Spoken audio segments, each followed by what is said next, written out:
I bleached my beard. Oh, cool. And then, because it's not going to make sense to do it during game, I'm going to dye it afterwards a deep red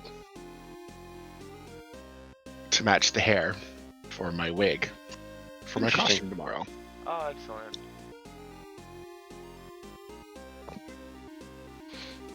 I'll be submitting a late entry. I think I posted a picture a little while ago.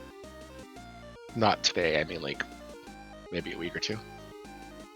I don't recall, I'm sorry. Goldfish memory. It's fine.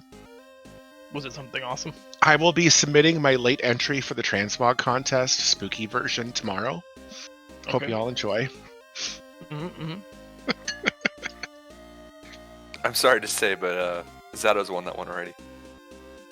You might have to reconsider. I'm against it, just because if you take first place on it, and if Basics decides yours is better, Basics will pay you out. I was about to say, since if you take first, that means I'm gonna get knocked out of third, which means I have to pay back my money, and I don't want to do that. Because it's already spent. I already spent it. All right. So let's do recap, because I don't remember exactly where we were, and we're training with the soldiers. All of it. So we're showing them our experiences with the fishmen. Yeah. So after the battle on the beach, you guys helped bury the dead and participated in a paper lantern ceremony that was sort of repurposed from giving thanks to the harvest to honoring those who have fallen to the tsunami and the invading Piscine forces. Then you were met by Griffin Winters, the captain of the guard for the Queen of Pendilor, and he told you that many other coastal villages fell last night.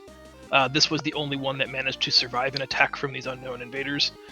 You were invited, air quotes, back to the castle to share your knowledge and information so they can better understand what's happening. There was a meeting with the Queen and her chief advisors. You guys shared all the information you had. They found a bizarre, a foreign, alien even, magical device that was damaged and seemingly inactive, but once you guys triggered it, it summoned a water elemental Myrmidon and some smaller forces that immediately aggressively attacked you. Defeating those, you then agreed to stay on the castle grounds while they debated what the next course of action was going to be, and asked you to volunteer your time teaching the captain of the guard and his men about the forces, any tactical vulnerabilities, what they could look out for, that sort of thing. Sparring against figment golems. I think we left off basically right there with you guys sparring, teaching the guardsmen what to expect, how to fight the enemy, and Kel and Alexis were going to peel off and check out the library. Is that what I understood? Believe you were actually about to switch over to them when we left off. I think we will start with them this evening, today. Did I miss anything else, anybody? I feel like my head is not sound tonight. That sounds good to me. We've that's basically what I remember. One troop, right? Like a smaller fishman. We already killed them. Mm-hmm. This is the bigger brute that I think it was Reed who sent it out. Yeah, you guys had wanted to do another like Goliath encounter just to show them what exists out there. We didn't get a chance to do it just yet. Mm-hmm. We'll go to the library first because Alexis and Kel have been waiting a little bit for their turn. Oh, and you also promised us each 1,000 gold for excellent play experience. That sounds right. I mean, that definitely sounds like something I would do. So I know that you. I have no reason to believe you're you. A little foggy. I think you have the numbers off. It was only like 950. Oh well, yeah, that makes more sense, and that's a believable number. 1,000 seemed entirely conflated and unreasonable, but yeah, 950, no one could make that number up. Exactly. 953. I was about to say 953, so see, there you go. let's let's just do it this way. You guys will just have to be patient for a moment. Yay! Give me just 1 second, fellers. We're gonna do this. Oh, with our new gold, I'm gonna go and find some magic armor. Good luck. 30 gold. I was promised 1,000. I don't know why you only got 30. Kel and Alexis, do you guys intend to sort of arrive together, or are you staggering on purpose, or are you just... Is this a cooperative venture? Should I introduce you both at the same time, or shall we narrate this separately? It could be either or. Yeah, I don't really mind either way. Okay. Let's just say that you guys, the pair of you, realized you were walking in basically the same direction at the same time. Made some small talk on the way, discovered you both had the library in mind. Maybe you're not willing to share your ultimate end goal or reasons for journeying here, but the castle is immense, and there are multiple wings and elaborate halls beyond them. You are traveling through these very cold, wide, sort of breezy stone hallways. The sun is just set, so you've got this kind of dusk light peeking through some of the windows. And you can smell like the dry, dusty paper parchment that makes up the books that constitute this whole massive library. You can smell it long before you can see it. And as you enter the old library, the chill of the stone hallways fades away as an ambient warmth seems to fill this entire space. There are massive bookcases lining every wall from floor to ceiling, and at the center of the room there are a cozy pair of reading chairs and a small table. Hunched over in the left chair is a small, crooked man with a long gray and white beard, spectacles down to the end of his nose. A broad tome lays open across his belly, rising and falling with each snoring breath. Comforts him like a blanket. Before you can say anything, as though signaled through some unseen device, the old man's left eye flashes open quickly. As you approach, he sits upright, sort of dusting his stomach off, almost like wiping away crumbs that aren't there. I feel like it's the proper use of an alarm spell.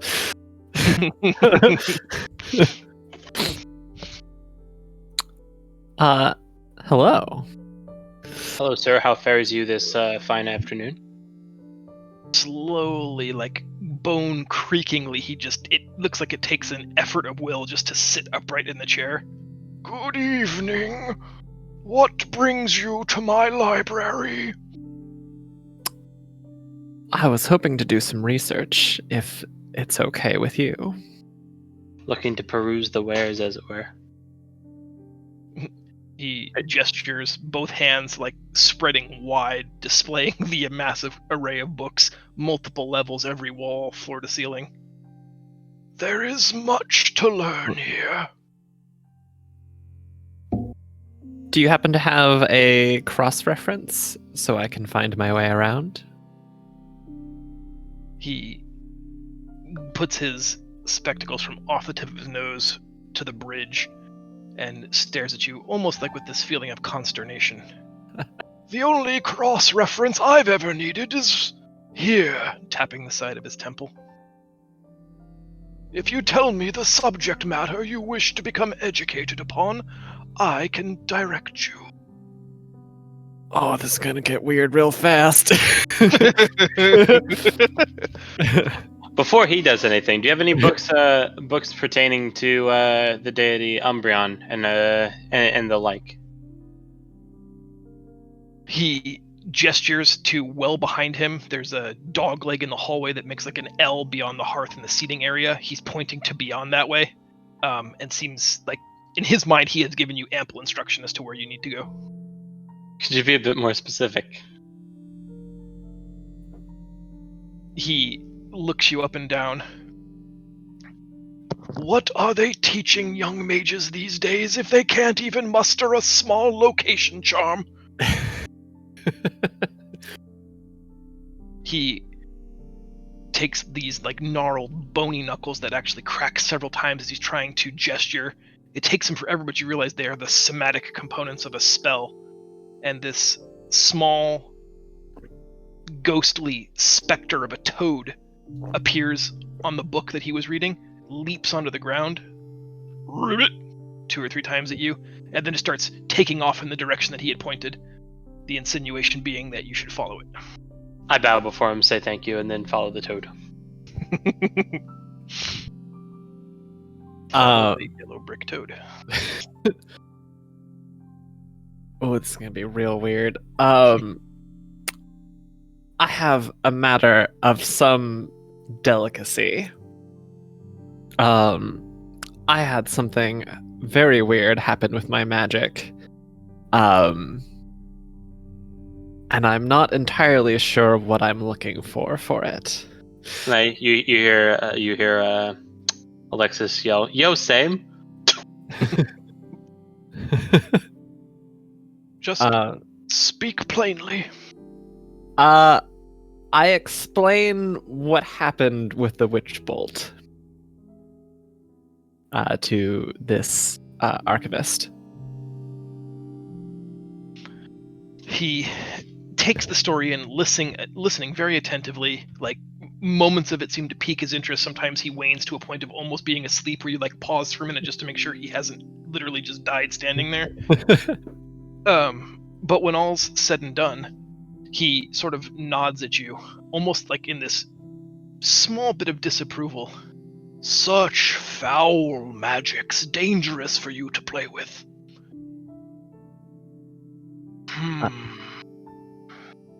He turns his back to you with his hands in his robes, walking towards a section of the library that there's dust on the floor, silt all over the books. This is obviously not a frequently accessed area. There are several leather-bound tomes that look almost sinister. Some of these books are bound in animal's flesh, and you're not entirely sure what kind of animal. It's probably best not to ask. He spends some time thumbing through a couple of them, and he just starts kind of talking to himself out loud. You sit there uneasy, like you're not sure if you're a part of the conversation, if you're supposed to be agreeing with or correcting him. But it doesn't feel uncomfortable, so you're just gonna, at the moment, I think, maybe just let him do his thing. Yeah, I'm just gonna sit and listen. I'm sure he is more knowledgeable in this than I am. Puts that one down, grabs a second just massive tome. This one has black leather binding and some iron clasps that hold it shut. He has difficulty struggling to undo the latch, at one point even turning it to you for you to undo it. I help him undo the book. He nods. Thank you. Just flaying this tome open, just like a poof of dust and detritus fills the air. And he just spends more time sort of thumbing through things. Like, he seems to be speed reading it. He's either read this before and knows it very well, or has some kind of almost superhuman gift for being able to read quickly. And he just starts muttering to himself. Yes, dead, yet alive. He smiles at you. That could describe me.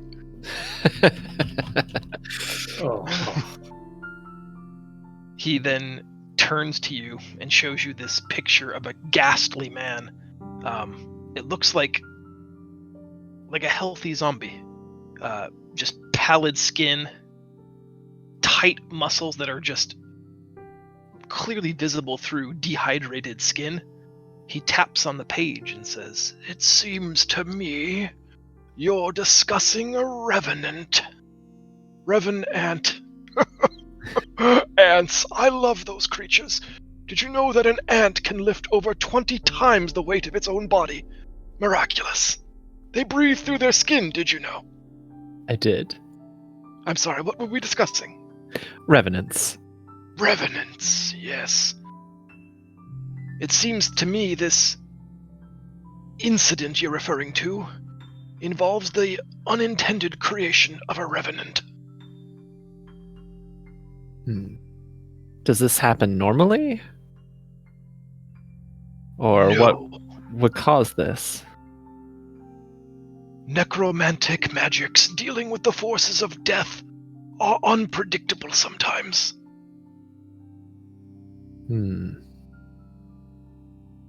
You'll find that your creation is neither living nor dead.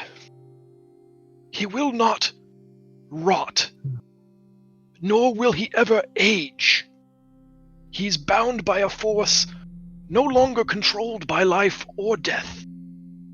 A revenant draws its power from one thing, a singular motivation. And that is? Revenants are driven by vengeance. Something truly horrible happened to your young friend, and when the necromantic effects of your witch's bolt, you say, lashed out at him, it gave him all he needed to rise again to fulfill one last purpose.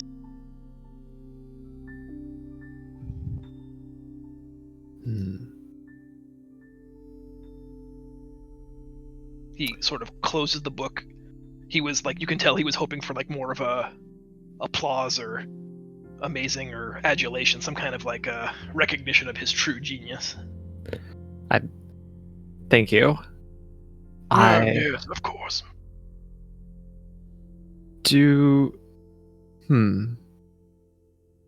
Why would my spells cause necromantic energy, though? That is a question you must ask of yourself. Oh. Hey, Grandpa, I think these books are out of order. He stammers for a moment. You're smart. You're streetwise, if not book smart. You can tell that he's obviously had very little dealings with the necromancy school of magic. Maybe because of his proximity to King Rupert and then Queen Gwendolyn. But the prevailing takeaway is that necromancy by its very nature tends to be a bit unpredictable, but he thinks that the fault lies more with something that you did or caused, or something that is innate to you, rather than the spell specifically. Okay, that makes sense. Yeah.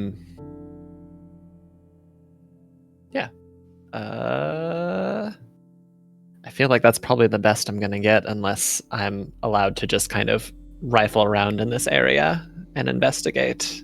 I had a few other things, but I figure Alexis should have a turn. Sure. With what he's doing. Goes back to his reading chair. My library is open to you. Please, explore. Alexis, as the old librarian disappeared with Kel to discuss matters privately, you can hear his voice get excited at certain points. You can't quite hear the discussion, other than there are moments where you can almost hear the old man's smile echoing through this massive library. And what were you looking for? Book says to explain what happened with the book that I read, and seeing if there might be another version of that tome here. As you follow the frog that then sort of just discorporates, bursts into 100 little starbursts, and then quickly vanishes when it's taking you to the section that Erasmus directed it to. You're still not, it's not 100% clear to you that this is exactly the right spot. Hence why I yelled a second ago, hey, old man, I think the books are out of order. Yes. There's no Dewey Decimal System. The ordering here seems to make sense to him and him alone. Which peeves me as a person who used to work in a library and was like totally used to a certain ordering system. So I'm like rifling through, expecting order. Yeah, you're sort of, rifling's a great word. I imagine sort of like pitching books over your shoulder. Exactly. Knocking things off of shelves, being a little bit frustrated. The temperature in the room steadily and abruptly begins to climb until it's almost uncomfortably warm here. You hear a soft voice over your shoulder, a feminine voice. It's not as crazy as it seems. I turn around abruptly and be like, what? There's a slender woman with long, straight black hair standing behind you. She says his method, it's not as crazy as it seems. Says you. She nods. I briefly mention, I guess, what I kind of am looking for. Very, very vague on the details, though. She wants to know why you would be interested in that. Very sheepishly, I guess. Get a little bit more in depth and kind of raise just a little bit of the sleeve of my arm, and be like, "Well, the book did this."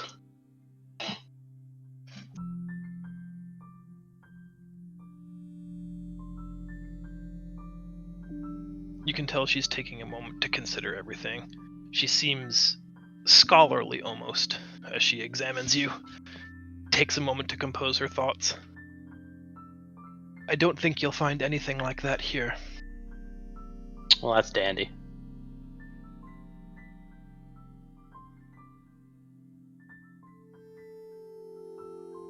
She's just waiting for you. There's this weird almost kinship between the two of you. There's something about her that feels almost familiar. And she's just kind of waiting for you to react. She's not threatening or imposing at all. It's almost like idle curiosity, like someone watching an experiment. A little weirded out about her sudden interest in me. I'm just kind of like, so who are you again? I am an apprentice here. I see. I keep Erasmus company, and I serve the Queen as she needs. My name is Amara Sorrow. Wait a minute. Hold on. I feel like I've known you from somewhere.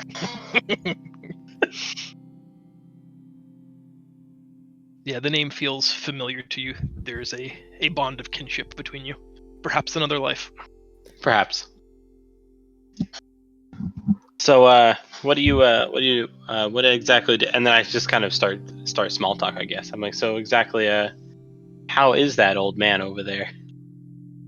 She goes on to tell you what an amazing and underappreciated genius he is. She tells you that when she first met him 12 years ago, she felt very much like you do, that he's a crazy old coot, a man whose brain is obviously addled with age, a person who's probably should be stepping down from his post. But over time, she came to truly appreciate the subtleties of his genius, and after a short stint as an adventurer, came back to study with him, to learn all that he had to offer. He was grateful for the company and to have a student.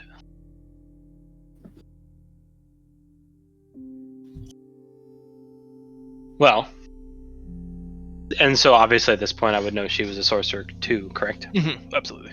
Okay, so as I basically ask her, like, do you have any like tips or tricks? Because I'm like completely at a loss. Tips and tricks for what? Being a sorcerer, being an adventurer, being a woman. All of the above. How are you a woman? That's not what I mean. Maybe not the last one.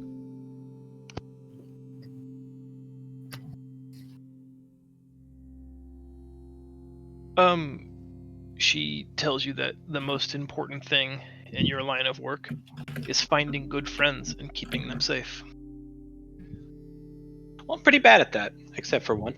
So I'll work on that. She asks how much longer it's going to take you to talk about what's truly brought you here.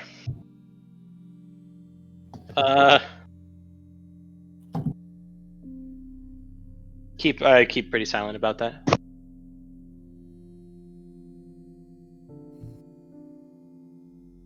Okay. I'm gonna cut back to Kel then, unless you have more you'd like to do right now. Not right now, no. Okay. Kel, did you have something else that you wanted to talk to Erasmus about or discover in the library for yourself? I wanted to talk to Erasmus about the elemental magic that we've encountered, specifically with the fishmen, as well as the water skin filled with very angry water. You tell him as much of the story as you want to tell him, but he keeps stopping you like every half sentence to ask a qualifying question that you were literally just about to get to. It is the most upsetting conversation you've had in a long time. And you get through most of it, and he's just like gently stroking his long white beard. Fishmen, you say? How odd indeed. Did they smell funny? Fishy, even? Oh my. I don't get out of this library much, thank you. It does remind me of a story from my childhood, though. A friend of mine in school once asked, as a simple matter of preference, if it would be better to lie with a mermaid who was an enchanting woman above the waist and a cold-blooded fish below, or would it be more preferable if it were a merwoman with a bony fish up and a beautiful woman's below? Both have their merits, I suspect. But it's a moot discussion, as they don't exist outside of bedtime story and the occasional work of fiction. Besides, if they did, water-dwelling mammals need to insulate their bodies. Layers of tense blubber. Simply, mermaids would have to be very, very fat.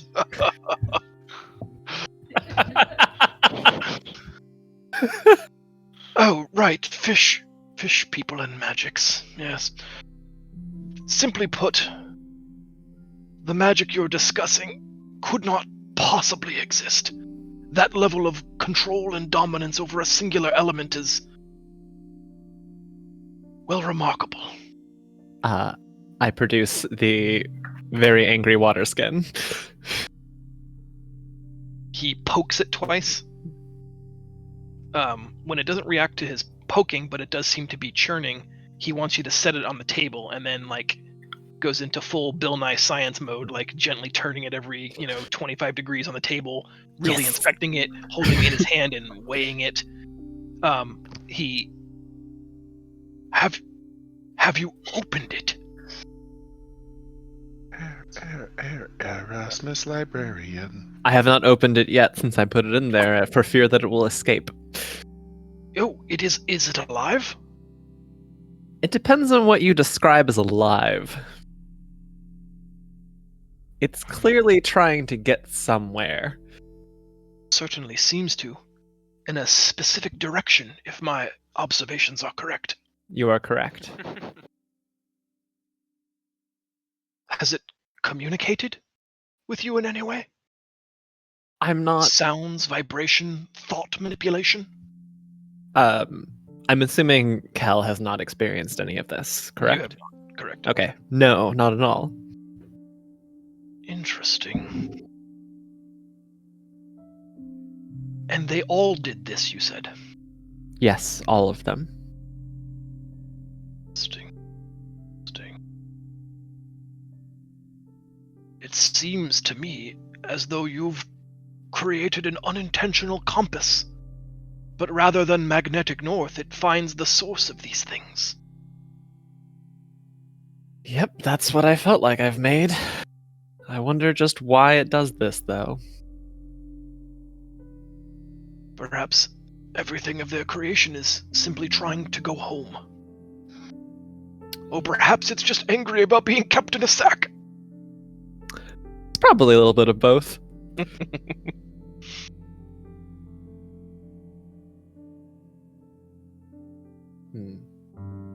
Do you, by any chance, have a more secure container for this? Or know of something that could? He does that absent-minded thing where he, like, mid-sentence has turned his back to you and just starts walking towards the shelf, and you're in that awkward position of, like, did he hear me and this is part of what I was asking, or has he just totally gone on to the next thing? I'm gonna follow along just in case he did.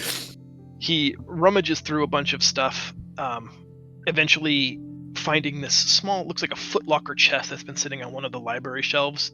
He opens it up, and there's this crude, sort of hammered iron locket that opens up. It used to be a reliquary to contain the bones of a sacred being. I don't have any sacred bones, but this might be an excellent housing for your compass. Excellent. I accept the locket, and I assume Erasmus would be interested to see this, so I attempt to fill some of the water into the locket. Okay. Is your intention to fully transfer, or just to do like half and half? Half and half.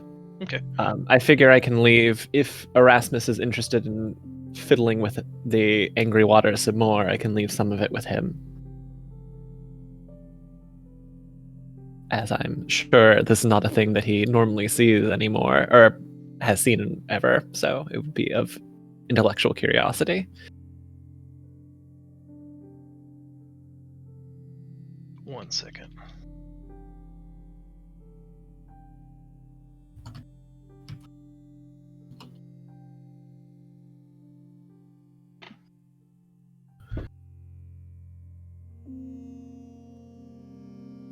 Let's have you make a just dexterity skill check to deftly try to funnel one into the other. If I'm trying to do it so that like the water is in the direction it's trying to go and have the reliquary in that direction, so it at least can try and get it, will that help at all? Yeah, I like that. That's smart. Let's do the roll with advantage. Okay. So that's just straight dex. Using its own nature against it is smart. Nice. Yeah, you're able to siphon about half of the water skin. It comes out in one like tenuous stream, much slower than on the beach you observe. Before it was very quick, almost like mercury. Now it's more like syrup, but just tendrils out slowly. You're able to catch, about half of its volume inside the iron locket, and as you clasp it shut, it has a sort of overlacing glass face, so you can actually observe the fluid through the locket. Excellent. And it just smudges up against that one side, pointing towards the direction of the ocean. And you close the water skin, and what's left in there is still trying to maneuver towards the sea. Erasmus, can I trade you water skins? I have a feeling this would disagree with me.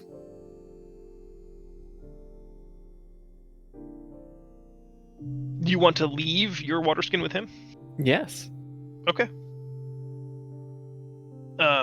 He is happy to accept your water skin. He doesn't happen to have a spare that does not. Oh, not absolutely. Okay, cool. Yeah. The castle would be more than happy to furnish you with one. I think that's it. I think all I'd want to do is go back to that section that had stuff on revenants and then see if there's anything more I can glean from that area. Sure. Why don't you give me a investigation check while I ship back over to lab for a minute, and that'll help inform my decisions as to what you do and do not learn. Okay. That's pretty good. All right, Lav. I got your message. Do you have more to discuss with Amara? Yes. I don't think I was being very. I was running around because I was trying to find something that I wanted to do here, and I couldn't think of it anymore. So I'm now kind of just doing improv here. But I was going to talk with Amara. I don't think earlier I didn't quite discussed what happened in the library. I'm going directly into detail, and that I need to look for something that might have been an idea as to what has caused this, or if there's anything broader on Umbron entirely in this library. Give me just 1 second to consider this.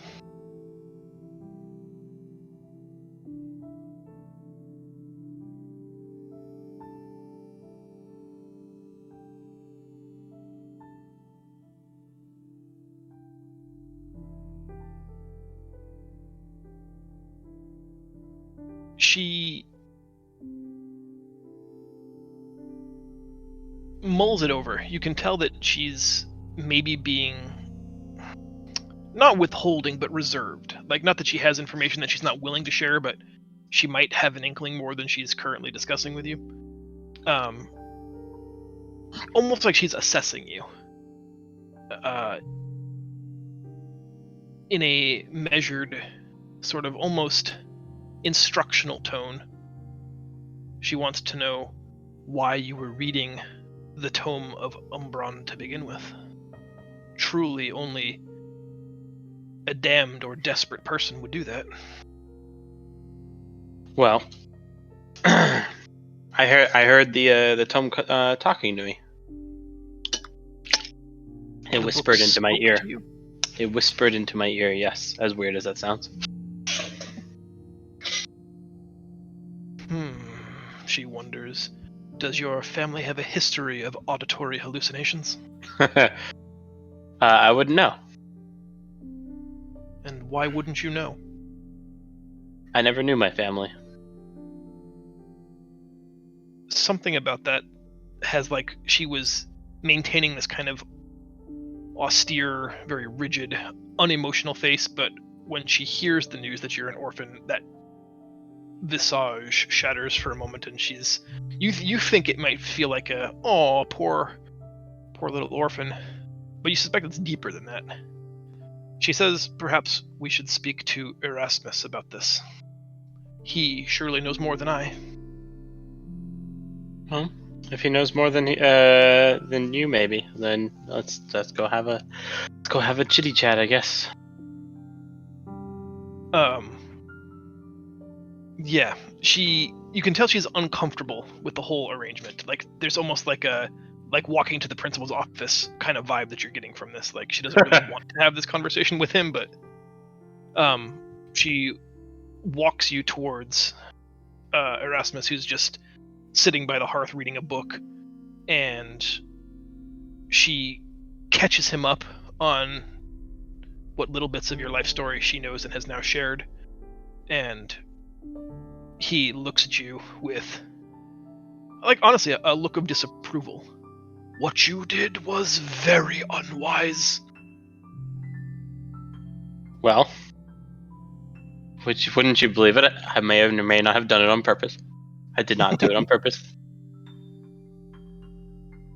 He says, Umbron is always working to confuse people, to steal them and their power, to manipulate them, and you made his job easier. Fantastic. Tell me, have you been marked? More or less, maybe. And then I just kind of very, very sheepishly, I guess, because at that point, this is uncomfortable for me too, right? Raise up my my sleeve a little bit and be like, it goes up a little bit farther than just this. He tells you, I will not speak any more of this. And sort of just like points out, this is the first time Amara's ever seen him dismiss someone from the library. She just kind of like, extends her arm at 90 degrees. Come, I guess we should leave. Erasmus sits down, visibly frustrated and upset with the interaction. Hold on. I'm visibly upset with him, and I'm like, what do you mean, leave? What I know is not for you to learn. You walk a dangerous and damned path. I'll not be a part of it. And what if I didn't do it on purpose, man? What if I didn't do it on purpose, you old man? Intent is irrelevant. What you've done could potentially have brought great evil into this world. Evil I've spent most of my life trying to keep at bay. Well, I've done nothing evil myself. We'll see how much longer that remains true. And then I just kind of go, and then I follow Amara out. At the edge of the entrance to the library, once you are well out of earshot of Erasmus, Amara steps 1 foot outside of the library so that her entire body is just beyond the threshold, and she invites you to step with her. I follow. She says, "He is my mentor, and I will not disobey him. But I feel you should research the prophecy of the Dusk Rose." I pull out a piece of paper and I write that down so I can remember that. And she says, "No doubt you're going to want to return to your friends pretty quickly here. I'm sorry that he's in such a foul mood. I have not seen him like this in years. I'm sorry that he's been so upset. I am not faithless of your intention or the perils that lie before you. And I feel a connection to you, something I can't put into words. But I suspect this is not the last time we'll see one another." She reaches her hand up to her neck and unclasps the cloak she's been wearing. It's a light silver and blue on the outside, but as she takes it off of her shoulder and drapes, you can see it's fiery red and emblazoned with sigils on the interior. As she does it, a wave of warmth sort of washes across the hallway. You feel very, very warm. And she offers it to you and says, "Wear this, and it will keep you safe, ensuring that we meet again." So thank you. And I kind of take it and clasp it on, I guess.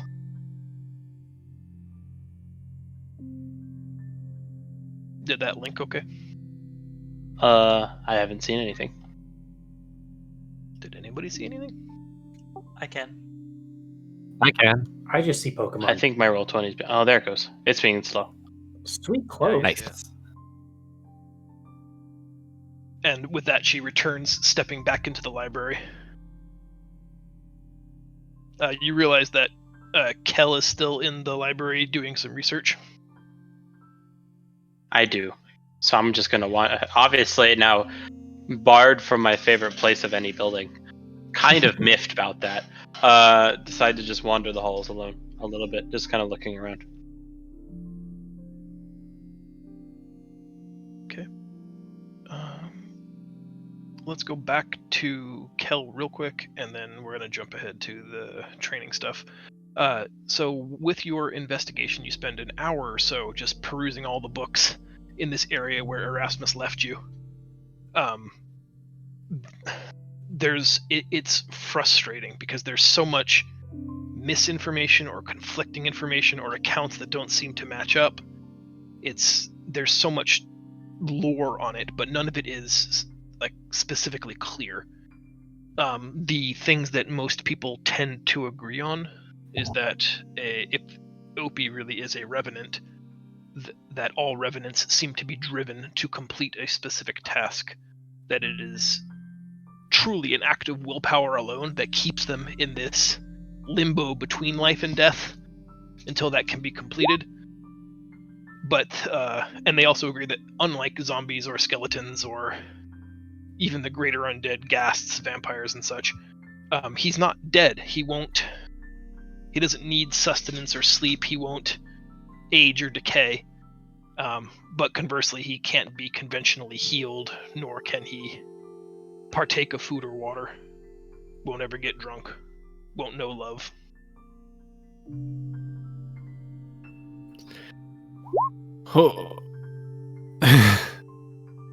Okay. I think that's all I can do there for now. Besides, I can't really add any more spells to my spell book.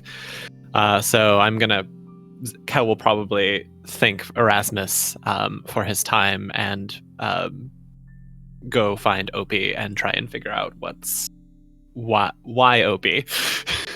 Okay. He gently shakes your hand goodbye. Like, you can tell people have maybe grabbed him too hard recently. His hands are a little bruised, as old men tend to, but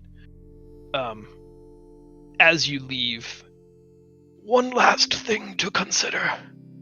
It is perhaps best if the fewest possible number of people know of your friend's birth.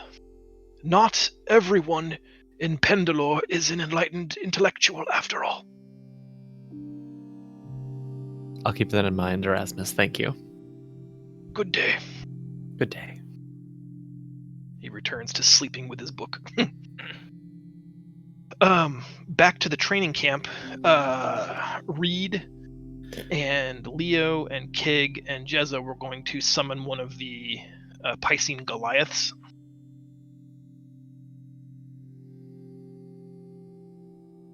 Yes. Get Kig was there, but I don't think he wanted that.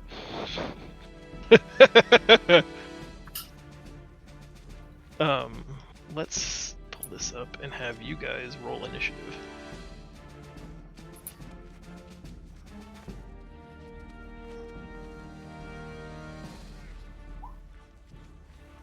Is there a way to drag this into my character sheet, or do I have to just kind of just keep a notation of it?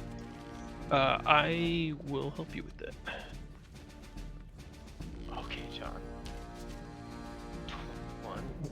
1 second, guys. Let me pull up. Alright. I'm gonna drag Cloak of Protection as the default item to your inventory. That should update your armor class and your saving throws. You will have to remember the warmth part. Resistance cold. Okay. And make a note, like, on your character sheet somewhere as well. Like, we have the handout, everyone will have access to that, but I will warn you ahead of time if you haven't learned for yourself already. I will try to cheat you out of that. Not because I'm mean or cruel, but just forgetful. So you have to, when we're dealing with cold, you'll have to be on top of me about it, because even though I made it, even though I gave it to you, I promise you I will forget it. Okay, it's fair. I'd do the same thing, to be honest. Yep. Like I said, not out of cruelty, just bandwidth. All right. Oh yes, I believe I go first. Leo, you're not looking very healthy. I don't know what you're talking about. I'm spiffy right now.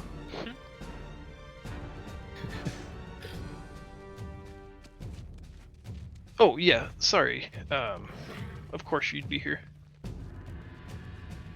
That's not you. That was kind of It was your character portrait, but not. That's weird. That was very strange. Not like the. It was the character portrait art, but not the token. I'm gonna grab you from the load screen and resize you. That should be better. For a moment, Zaz was massive. Mm-hmm. It's one of those like load-in glitches where you like pop in, you're T-posing, and you're like twice the size. Yeah. Same thing So- with Asserting Zertric. dominance. We'll have to make sure that your default tokens have gotten screwed up somewhere along the line. Sorry, guys.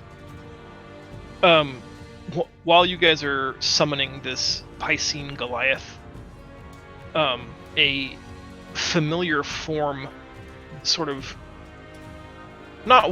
struggles to walk towards the rope bridge connecting the woods to the island. He's being propped up by the handmaiden Liza, who you can hear from here.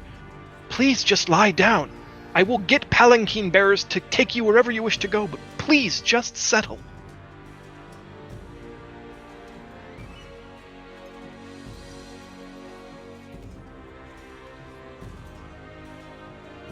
Your traveling companion and recent renter of the chrysalis cocoon has apparently emerged. Petrichor, not knowing much else about what's been going on, Liza has done her best to keep you sort of abreast of current events, but you presently see your friends being attacked by a giant 20-foot amphibious fist creature, kind of like a creature from the Black Lagoon on roids. If you'd like to roll initiative, you can participate. Okay. Yeah. Zaz, you roll initiative for me as well. Oh, you did. I did. It just Look. it didn't go right because I'm still getting used to this.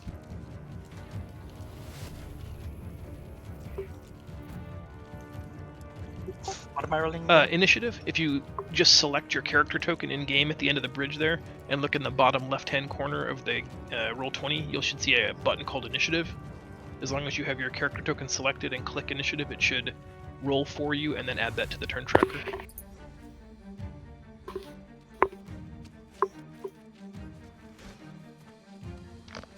Hey, Patricor, welcome back. You gonna help us out? Maybe. I don't know how to select my character. Just primary mouse click on him. Kig whispers over to Zaz. Who's that? Yeah, I can't click it for some reason. I don't know. I thought we were just carrying around a spider. Or something. I got it. Okay. No butterfly wings? A spider or something. There we go. Does he still have some cocoon web in his hair? A little bit, yeah, and like hard pieces of like almost looks like amber, like kind of just stuck to parts of his clothes and bare skin. He literally like must have just rolled out of the cocoon and came here.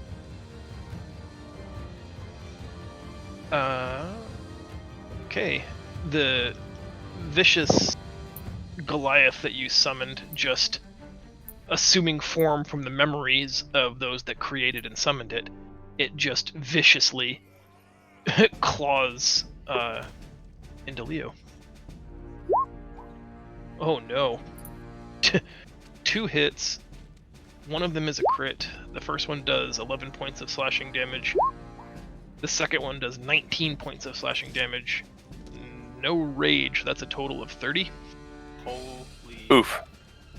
And we're still using the critical, right? Yes. Sure. I would Where hope so. did I put that table? I don't know if this is to be concerned or not, but I'm getting a weird delay on all the things popping up, like almost 10-20 seconds delay. So Oh. if You might need something, to reload. I already did that. So Uh-oh. if it keeps happening, I'm sorry if I'm like delayed in responding. Better be sorry. So I recently got a brand new computer that I'm still trying to get fully set up at home, but I don't know that I have our table here. Uh-oh. Give me just 1 second. Oh no, I did. I'm not a full-blown tart, just mostly. Alright. Alright, guys. This. Ooh, an 80 does not seem good. That's not going to be good. Oh no. A pretty big I number. might be dying here. Your strike surprises your opponent. Your target is surprised until the end of their next turn. Spooky. I mean, I am pretty surprised it just took 30 points of damage. Yeah. That is a bit Petrichor, spooky. you react next as this giant, looming, hulking figure just smashes poor Leo twice, literally pummeling a Leo-shaped hole into the ground, his fist pull back, just dripping the blood of your traveling companion, and it howls in glorious victory, trying to intimidate everyone else. What would you like to do? So I see this happen, that he is hurt, and I would like to cast Healing Spirit in his Nice. location. Can you link the spell for me? Because I don't remember the particulars. Is it the little chat bubble?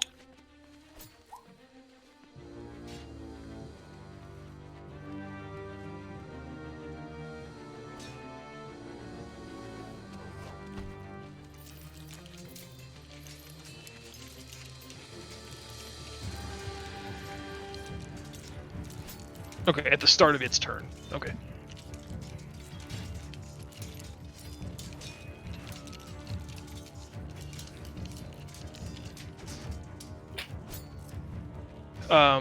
And I actually use it. Like, click on Healing Spirit.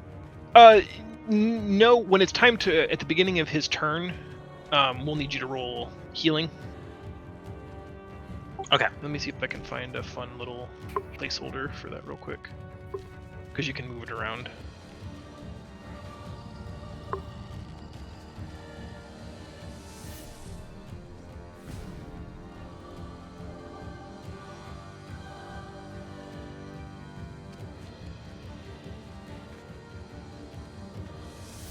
How do you see it, your healing spirit? You know what? We'll go with a little bit of wow, and it'll be a healing crane. So I'll see it in the shape of crane. Right, because it can be a beast or a fae.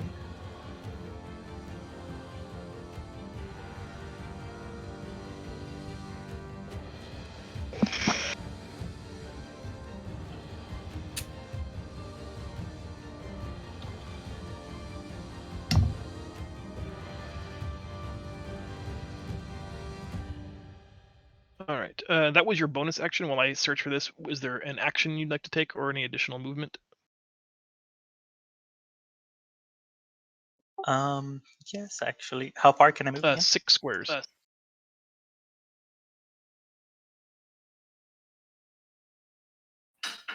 That's gonna work for now.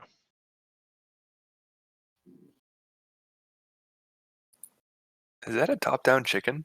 It Right is over a top-down chicken. I love it. Get clucked. I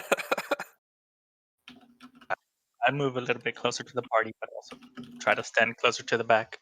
Okay. And my memory is still fresh. That thing before the tidal wave where I wounded people. I'd like to not do that again, coming back from close to death.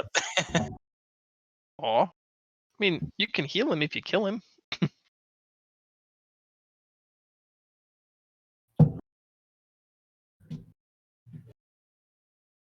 So you're done then? Yeah, Okay. I think I'll do that. Okay. Leo, it seems appropriate. It's your turn now. At the beginning of your turn, you're going to get healing from the spirit chicken or the spirit crane that appeared beside you. This green, ethereal, just pure being of nature made manifest turns its head and sort of coos at you, and just tendrils of green energy begin wrapping around you, sort of lacing in and out of the wounds left by this horrible creature. And as it does, there's almost an anesthetic relief of pain temporarily as the wounds start to slowly close and heal. Do you want to roll healing, Cole, or do you want me to do that? I just gotta click it, right? I don't know. Some spells will roll damage and healing, and some don't. Let's give it a try. Okay. Hey, 5 points. So you go up to 9. Feel slightly better. Appreciate it. It's Thank just you. random. I mean, that was like almost a 50% heal. It's true. Kinkulu, yeah. I guess I'm gonna be pretty pissed off. I just got picked up and slammed into the ground a bunch of times. And so I'm gonna rage, and I'm just gonna like try to just kneecap this guy because I assume that's about where I come up to. Yeah. And then I'm gonna cast Anger Management and debuff you. Probably. That's a hit. Are you going reckless? Yes. Okay. Yes, Jack Nichols.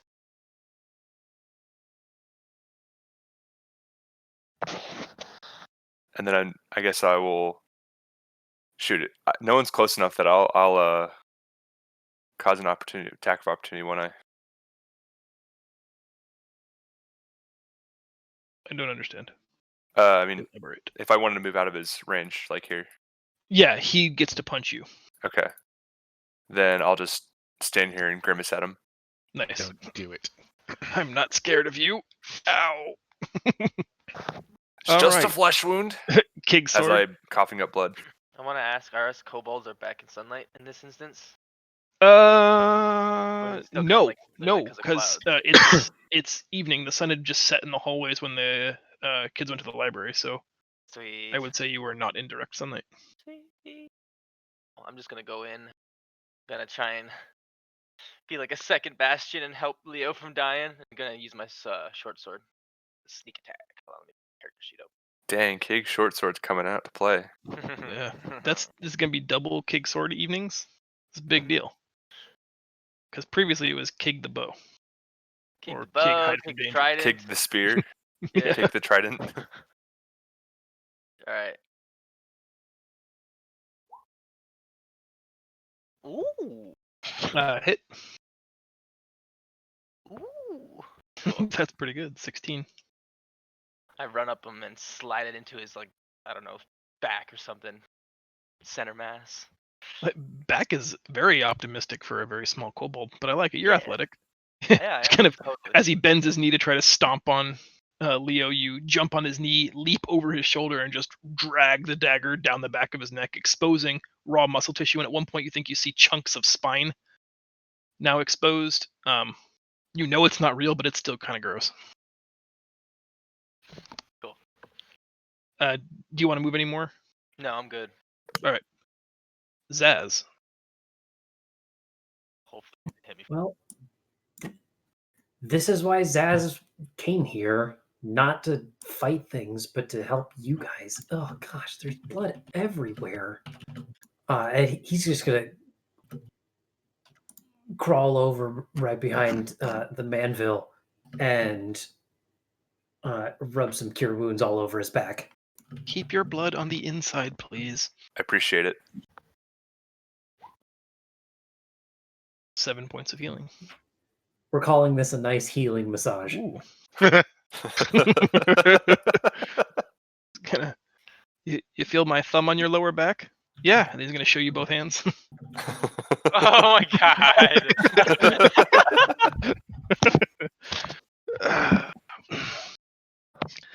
All right, Jezza.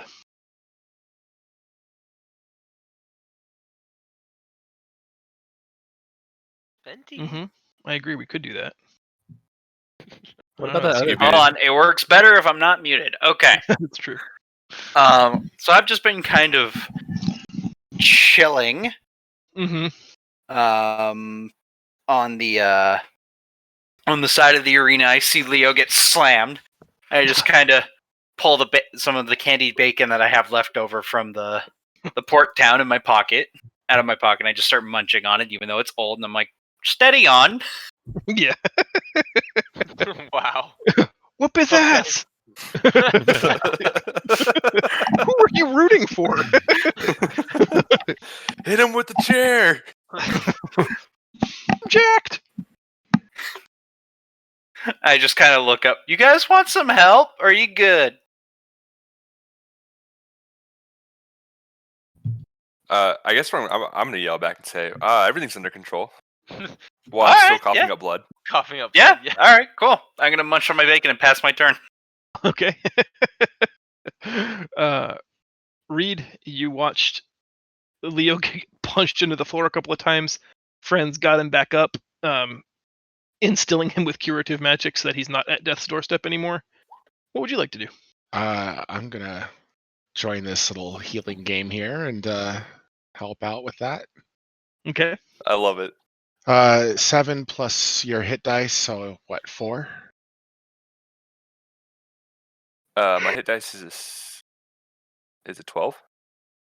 No, you have 4 total hit die. Oh, you're right. Correct. Okay, so you number of get dice. 11 additional points of healing. Nice. And then I'm going to move just within range here of the guy, and I'm going to spend 1 key point on patient defense so that I can dodge his next attack. Okay.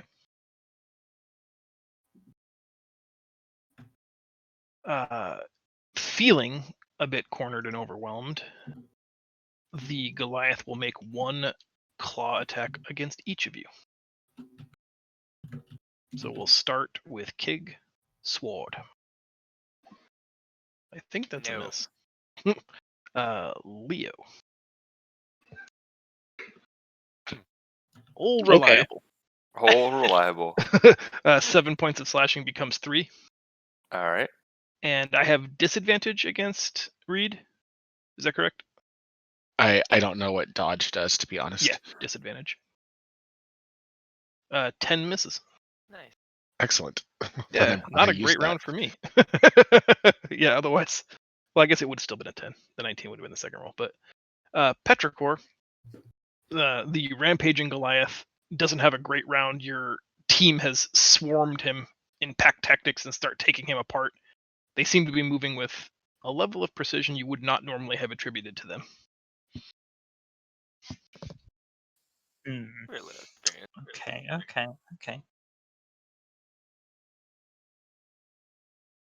I'm seeing what I can use. Actually, I would like to help with one of my spirit totems.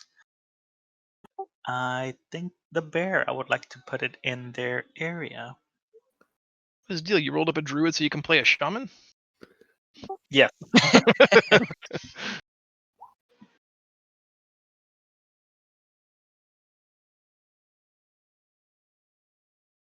So how would I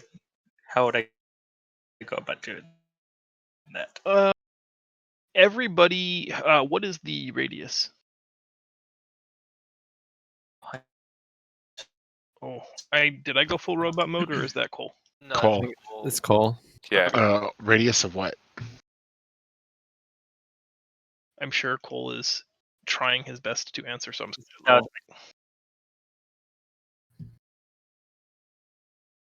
Can you hear me? Little lag. Intermittently at best. Can you hear me? We can hear you, but you're really breaking up. Maybe type it.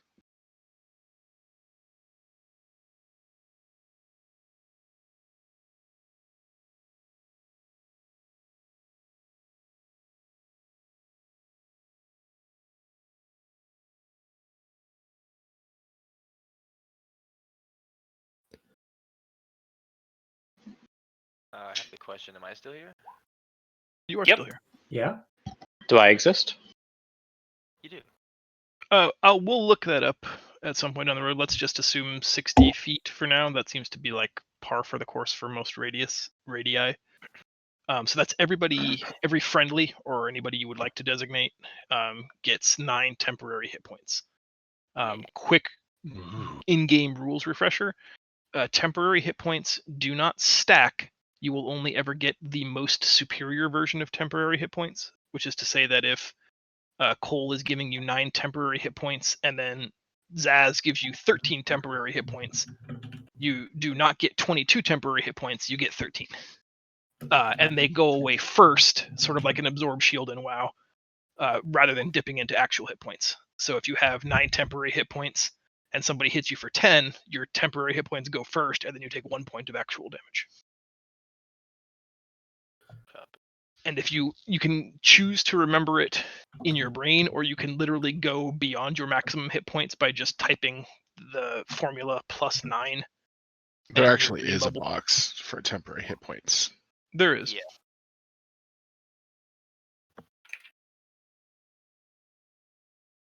So we all Episode have an that's- extra 9 hit points at the moment. And yeah, Feisty Googled it up. Within 60 feet of you, radius of 30 feet, 1 minute.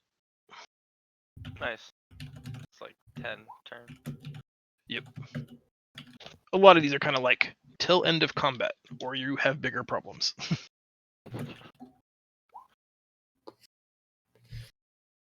Pulled out the book. Feisty. Feisty's like, oh well, actually. Well, actually, if you turn to page 30,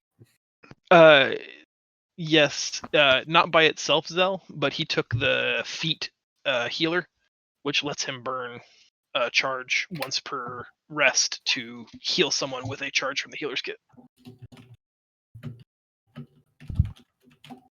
Very nice. Yeah, Cole, I love and hate this program. It's allowed me to play D&D with, for the last 10 years with friends in 3 different states, and it's been perfect for the pandemic, but it is far from comprehensive. It's absolutely not your fault. No, not even a little bit. So yes, summon the totem. Everybody's got 9. Are you happy where you are? You can move if you want to.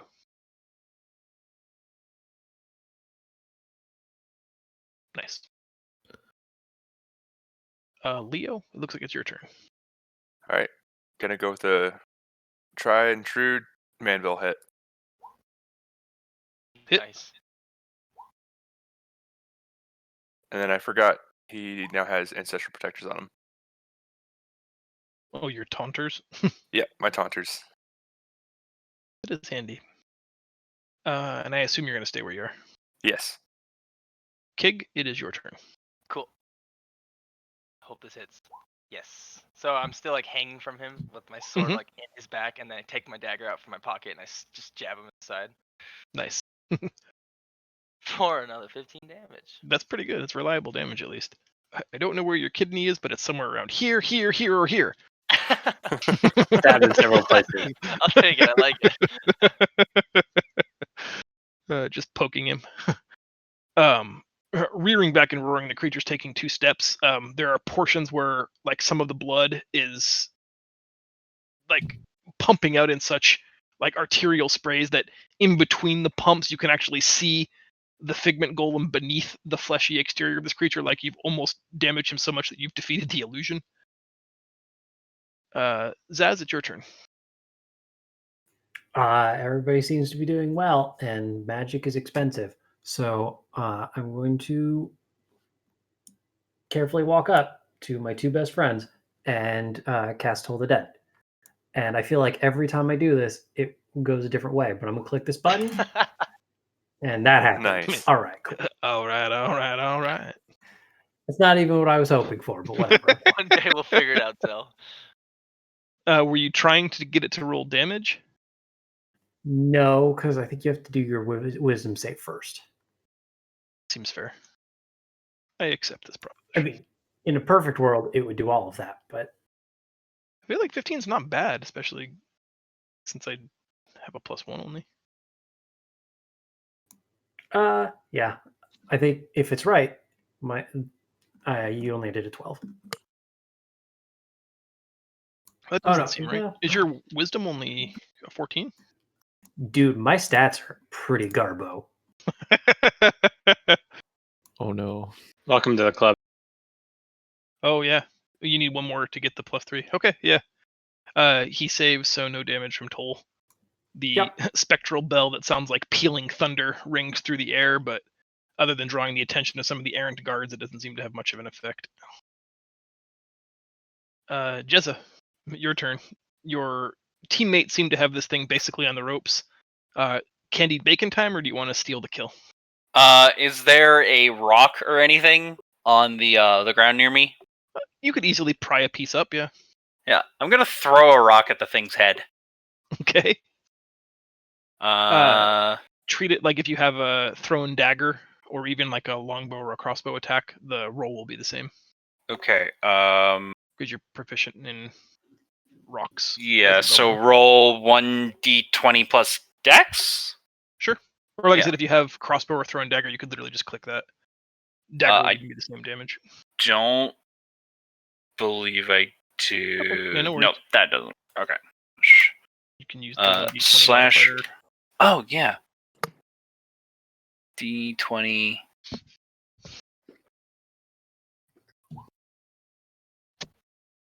Even with Dex modifier, that's not hitting. Nope. You chuck the rock and it just like hits the creature right in the center of its breastplate, making this very loud metallic ting, which for like a moment gets everybody to stop. They all look at you, you kind of give them a playful little wave, and then the din of battle resumes and everyone starts killing each other once more. I raise up my one hand. I'm helping. Bacon's good though. Reed. Sensing the creature is right. on its last legs. I'm gonna go ahead and take a swing at it with my quarterstaff. Okay. Hit. Nice. 11 points of bludgeoning is all you needed. Could have used the full staff, only needed the quarter. Do you want to narrate your kill? Seeing that the creature is on his last leg, perhaps literally, I grab my quarterstaff and wind back as if to make a swing, and bring it down and slamming it over the creature as high as I can reach. So probably not its head, but over its kneecap. And with force, watch as the creature tumbles and slams its head painfully on the ground, and it bursts into water before reforming into the golem that it once was. Nice. As the figment fades and the construct returns to its position, you can't help but smile as a small portion of its head remains cracked and damaged. You've done some Excellent. lasting damage. The assembled forces are both surprised and frustrated that such a powerful and large foe exists out there that they may have to one day contend with, and like impressed and not in a complimentary way that you guys had had this measure of success.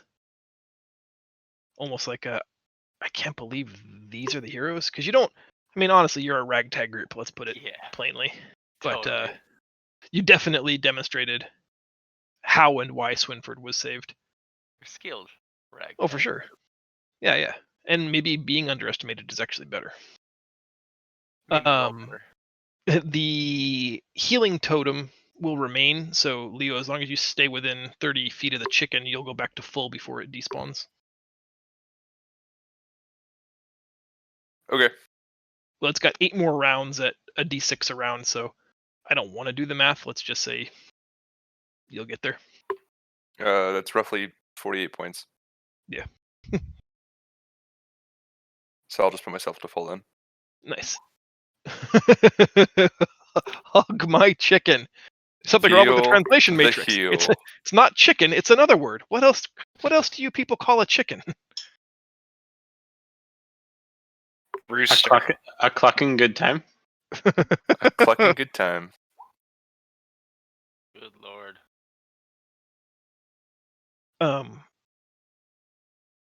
It's late now in the evening. You supervise some of the soldiers sparring. You watch as Winters corrects their form. They take turns sparring with the Figment Golems as you guys kind of coach them through things you've learned about dealing with these enemies. Eventually, Liza returns and says, "The Queen and her council wish to speak with you again." And she nods to Winters, and he has everybody fall in line. They all take one gentle from the shoulder above kind of bow, and you guys are free to leave and follow Liza to the Queen's chambers again if you wish. Yeah, we follow. I just pick up and trot right along. You guys meet up with Alexis and Kel, who were similarly summoned back to the Queen's chamber. Let me pull you guys over here just for ambiance.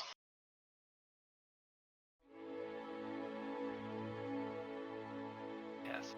The same Willen, the master of spies here, waits beside the Queen.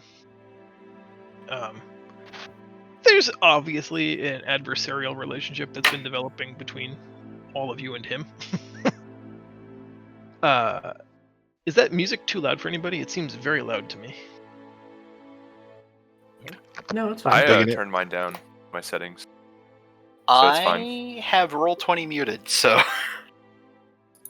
It's normal to me. It seems just I currently had the Arc-tempered version of Elkana's music playing at the time, so it's kind of relaxing.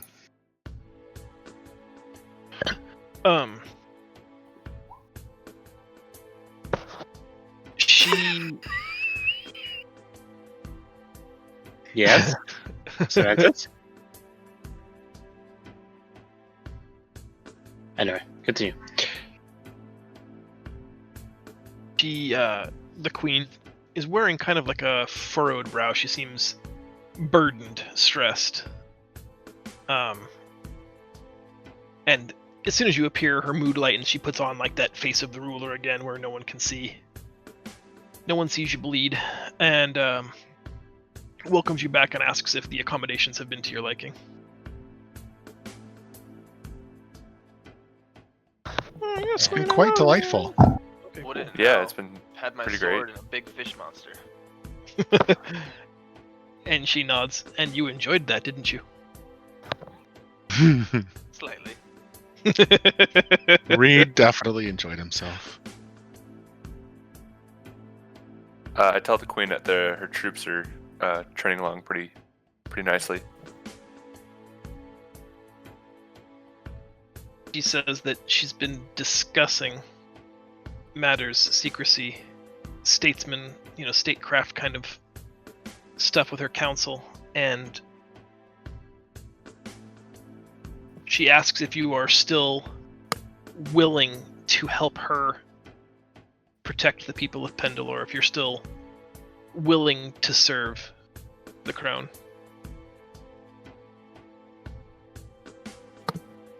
If my new friends are willing, I will definitely be happy to join them in your service, Madame, Milady, Queen.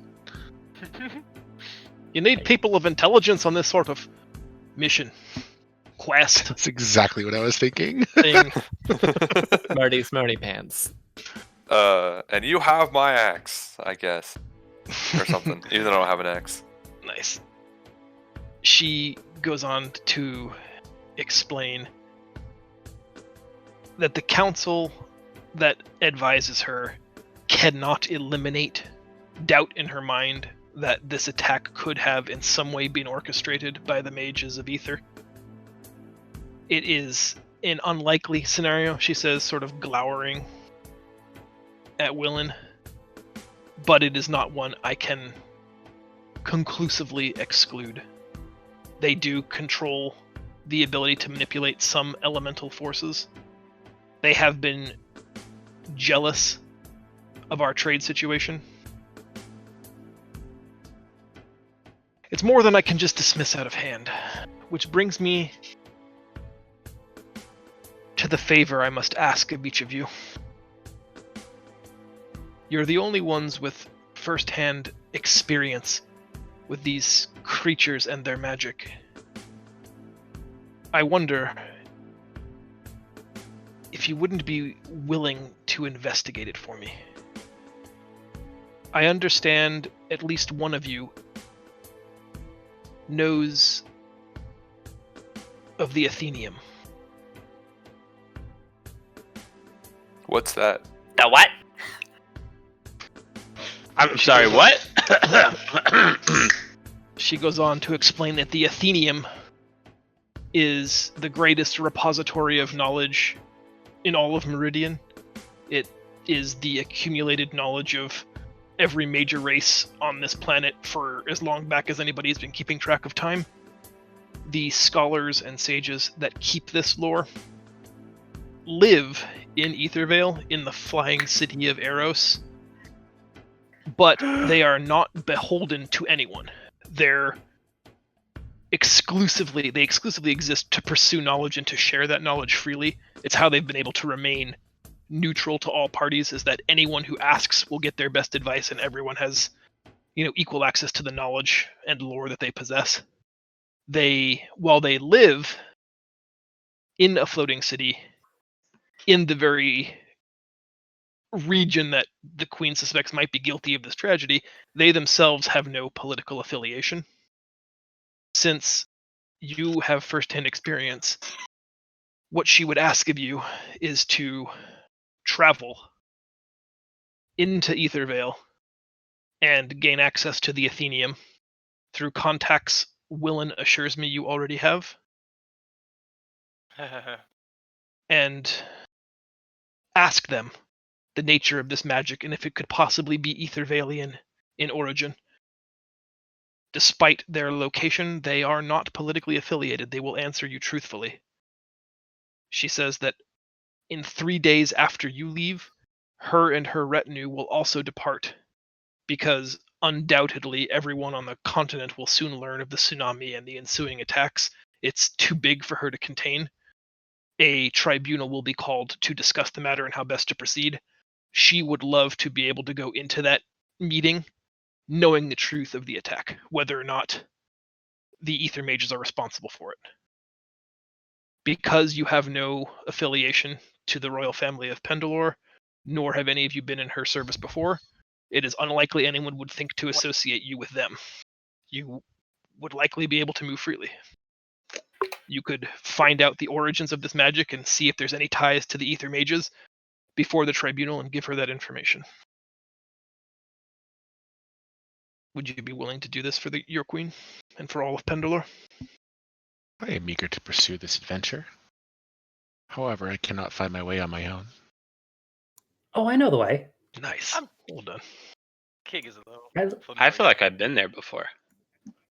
Kig's a little reluctant though. I think I've traveled around there a couple times. live under there. Petrichor, you'll come with me, right? Can y'all hear me now? Better? Yes, sir. Yes. Okay. So, I don't think I had met the queen before. I don't know if she's aware of this. Oh, you've met but, her. You were just, You were asleep. I would like to ask if she had.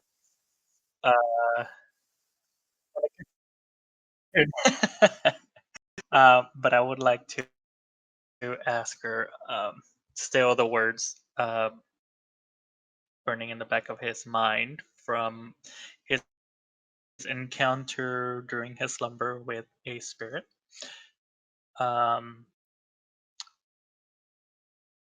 Does she know Alba Ilfrin?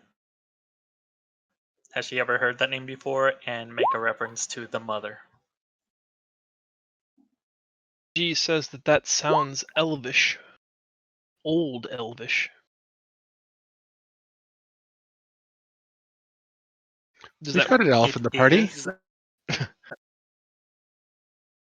The mother is something she's familiar with. She tells you that each of the great lands on Meridian are tied to an existential plane, that Pendilor itself is connected to the Feywild, and the mother is what the old druids called the governing power of the Feywild, a majestic force of life and creation. It is partly responsible for the growths of residuum that they harvest here that powers all of the Ethervalian technology. So I go into a little bit more detail and I tell her this dryad woman coming to me in while I was slumbering, and tell her that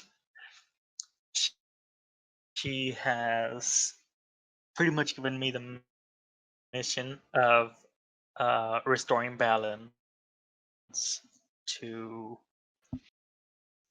what's going on. There is a lot of chaos and stuff that needs to be not there. Like, She balance must be restored pretty much briefly, and maintained. Griffin shoots a glance So at the queen, and the queen in essence, I'm agreeing to her request, as I assume this has something to do with what for me. neat.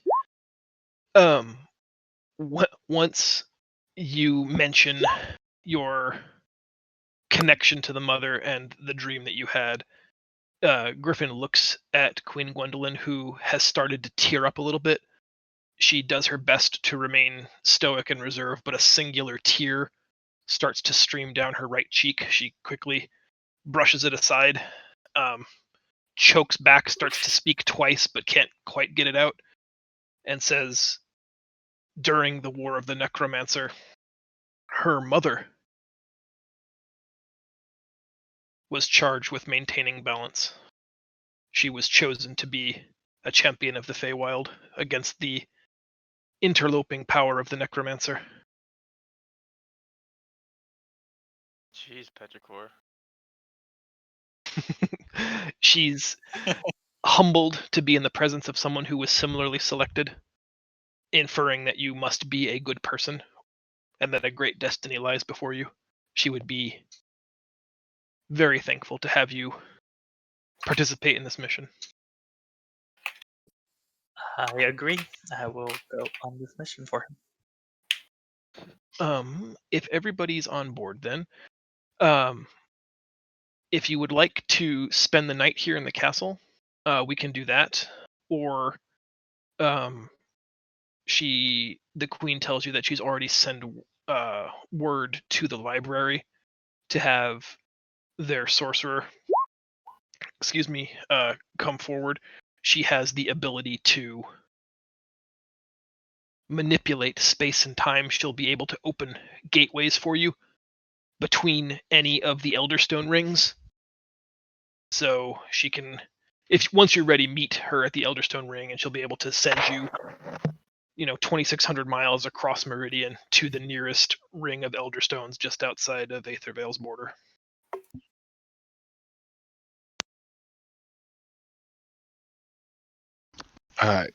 That sounds Yes great. and yes. Yes. I think we should take That Let's- sounds like we let's- should sleep and reset, skill points, and then go do that. And then Personally, I would like to check out the library as well to see if I can find anything.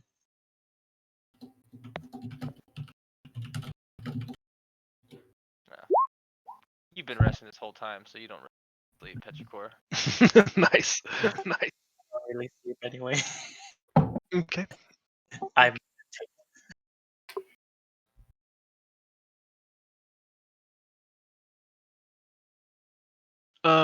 If I see something in chat, but it's doesn't seem like it's coalesced into a definitive thought. Do we want to explore anything before we leave the Queen's chambers? I require nothing. I require spell slots. Leo requires nothing. I assume her mother was the queen before she was, right? Her mother was married to King Ashburn. She never got a chance to rule, especially because she died in the War of the Necromancer very famously. She was the more beloved of the two parents. She was the pride of the nation, one of the most powerful priestesses in the region, and the exact nature of her death is unknown.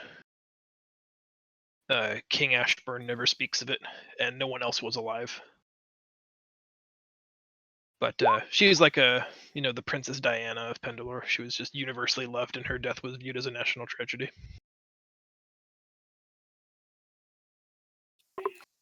I think I will down and see just in case if there might be any Oh, I don't know how to break this to you, but you're a robot again. druidic symbols around or anything that Or is it me? No, it's Cole again. Damn it. Sadly. I'm so sorry, Cole.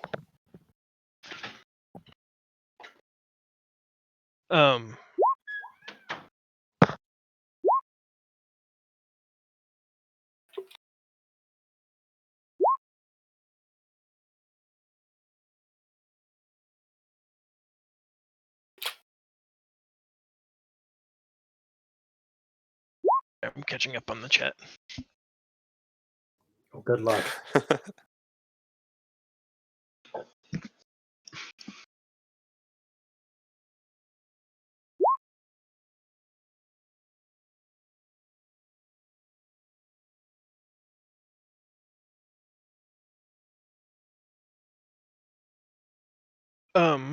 Yes, Cole, if you can hear me all right, I don't know if I sound like a robot to you just because you sound like a robot to us. We'll definitely, while everybody else is sleeping, you can check out the library. The remains were never recovered, so she doesn't have. There is a grave for her by the Ring of Elderstones, but it doesn't have her body in it. And the spell components of her life, her journal, her spell tome, would be in the library under Erasmus's keeping. So if you want to, you can check out the library while everybody else slumbers. Okay. If anybody wants to plead poverty, so far, Queen Gwendolyn has seemed to be very accommodating, very friendly, very giving. I mean, I only have 1 gold, so some gold would be nice.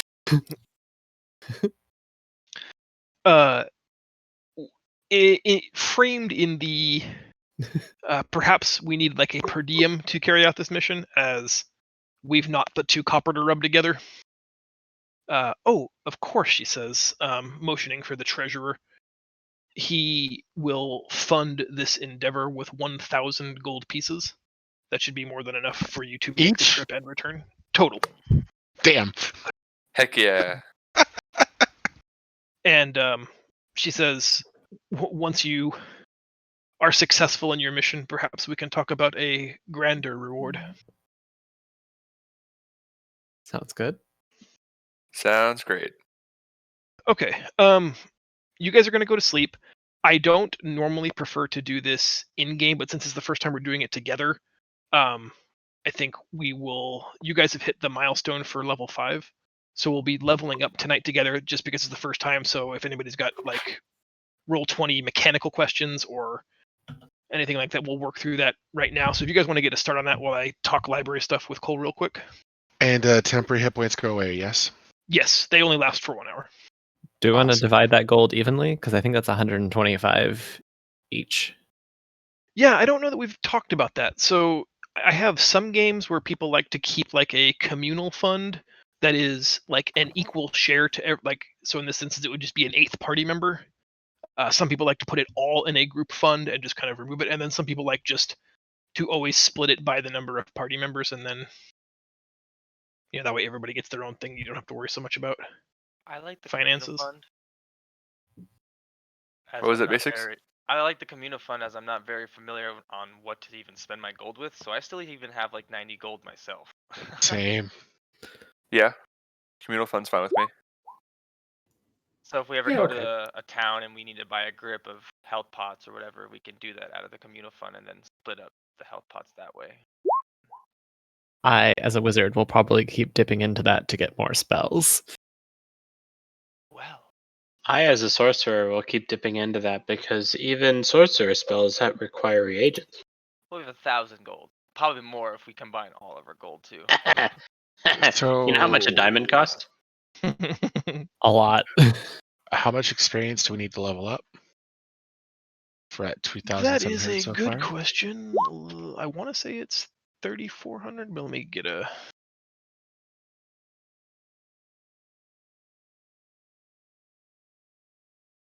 No, it's 6,500. Excuse me, is the Wow. threshold for 5th level. Goodness. 6,500. So if you put that in the XP thing, you should get the crossed weapons charactermancer icon, and then click that button, and the charactermancer should walk you through the rest. 6,500. All right, Petrichor, you follow the instructions to get to the library that Kel and Alexis would have been able to provide you. You arrive to find all of the fires extinguished, the candles dimmed. You know that Amara, the executive librarian, had been called to the Elderstones to prepare a ritual of teleportation, and Erasmus is either not here or seems to have joined her, but you're free to wander the library. If you'd like to make an investigation check from your character sheet, that would be not dark enough that your elven eyes can't make things out. My lord.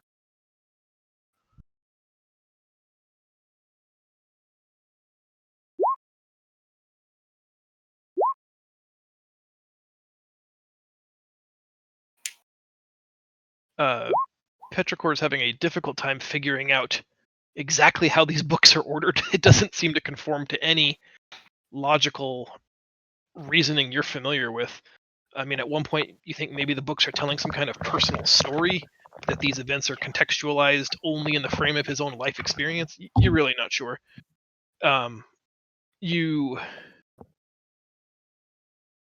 do eventually find a number of books discussing the Feywild, which is like if there is a place in the universe that is the purest expression of the natural world of beauty and life and abundance. It is the Feywilds. Being so close and connected here to Pendilor, that's why it is so beautiful, so vibrant. It's where their elder stones draw their power. It's where all of the druids and henge sorcerers of this region develop their magic from. It's basically the well spring from which everything flows. There are lots of references to the mother being either another expression of the Feywild itself or perhaps some kind of governing entity. And in one book, she is referred to by a name, Titania.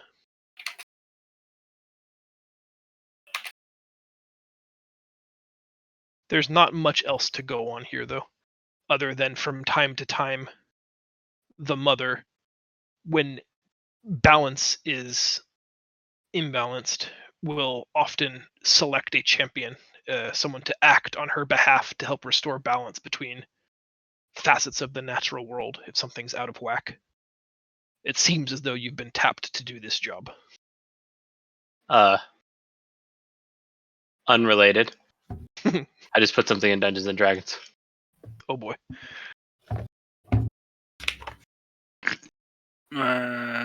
Shasa. Try it real quick. I put my experience to 3,400. How do I do the level up thing again on my character sheet? Just change the XP total to 6500. 6500? I believe that's what. There it is. Yeah. Yeah, there's the button. Okay. Thank you. Wait, there it is.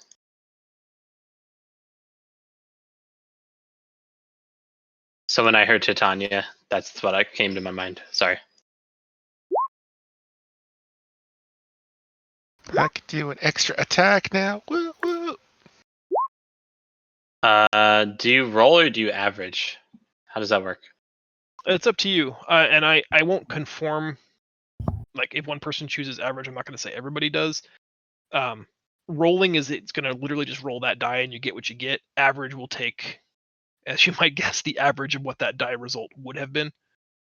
So I think like an 8-sided die's average result is 5. I think I'm going to do average just for the sheer fact of I don't have any HP and I want a good, you know. Yeah, the average seems to work out for most people, but then you end up with these. Alternatively, you could roll and get I was gonna get say, a max you die can and be get a 12. Leo. Yeah, It'd be amazing.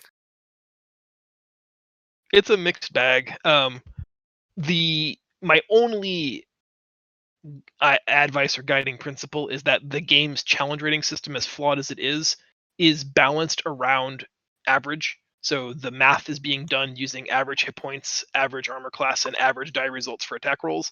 So I feel like if you take the average, you will never fall behind the power curve. You'll only ever meet it. Right.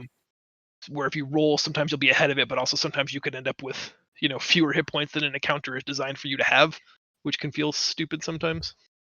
Woo! I have more health than the wizard now. Huzzah! Nice. Doesn't matter. I'm a monk. My AC is still pretty good, but like. But the thing is, did you guys see my character sheet? I now have 69 HP. Nice. Yo, that's nice. That's nice. Oh, that's not good, Reed. Oh, I was just doing a sample. Oh, okay. I was gonna say you look at it in your hand. That's interesting. Shoot it into your own face. It burns! It burns! Right. It's like getting hit with a bolt from the sun. All right, so I'm gonna have to get with you at some point, Try, because I do have darkness on here twice, but I can't remove darkness because darkness is a shadow magic mage spell, and so it's just being weird. Let me pull up your character sheet. I'm gonna click. Oh, I can't. When you're done with your. So, at every level, you should be able to replace a spell. If you I cannot, because it's grayed out because it's a part of my character class. Right. So that I don't understand how you could have it twice. Then, I guess is my. It's question. on my character sheet twice. I'll show you it too in a minute. Also, does it not say I can have a cantrip? I'm at 5/5.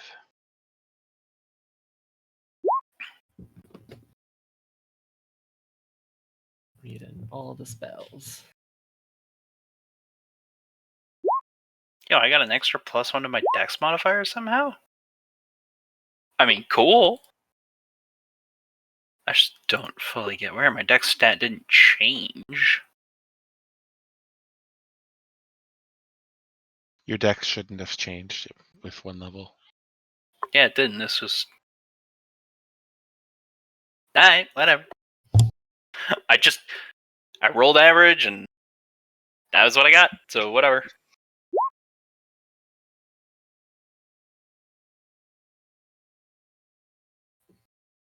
Hey, Pop-Tart. Pop-Tart. She's See- hanging out on top of my chair. Oh, I'm extremely conflicted here. On the one side, I could get mage armor and not die. Or I could get another level 3 spell. Or a level 3 spell in general. Normally, I would tell you to always play defensively, but getting your first level 3 spell is a huge hallmark. Yeah, really get your level 3 spells. So the next level I'll get mage armor. Or I'll just never get mage armor. Is there Can a you- way for sorcerers to get other spells, or it's only upon leveling? It's only upon leveling. leveling. Yeah, they're innates. They're innate. However, Can you mage swap out a armor, spell? mage armor, Mr. Wizard, can be cast on yourself and other things. Yeah, but I'm not going to waste it on anyone else. Sure. Not even Wow. Leo? Interesting See, planet, what we Vito could needed. do. I guess I could waste it on Leo. Nice. where it would actually be a true waste.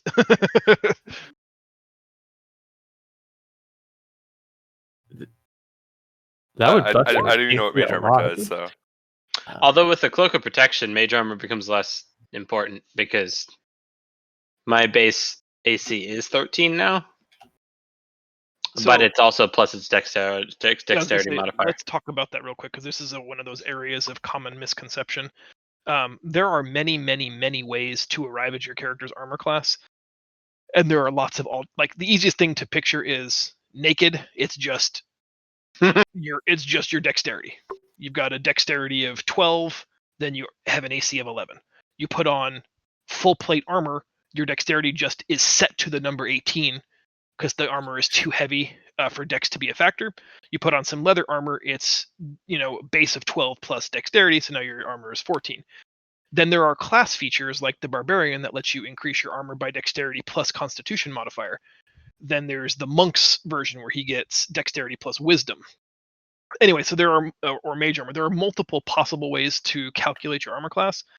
Each character will only ever get to apply one calculation. So you will always take the most favorable way to calculate your armor class. So in the aforementioned example, if Leo the Barbarian has a con of 18 and a dex of 18, those are each +4 modifiers. By Barbarian class calculation, his armor class is 18, 10 +4 +4. If you strap mage armor on him, a totally valid spell to cast, that calculation is base 13 plus dexterity modifier. Leo then chooses which calculation he wants to use to determine his character's armor class, but not both or a combination of either. Does that make sense? That does Yeah. make sense. Has anybody actually seen Lightning Bolt? Why does anybody take Fireball when you could just take Lightning Bolt? Lightning bolt, lightning bolt. Have you seen this? A stroke of lightning forming a line of 100 feet long and 5 feet wide blasts from you in a direction you choose. Each creature in the line must take a dexterity saving throw. A creature takes 8d6 lightning damage on a failed save, or half as much on a successful one. The lightning ignites flammable objects in the area that aren't being worn or carried. Unless you have Holy shit. spell shaping, you're gonna hit your party members too. Yeah, it is a friendly fire scenario, and honestly, the Well, difference so is Fireball, is by like the way.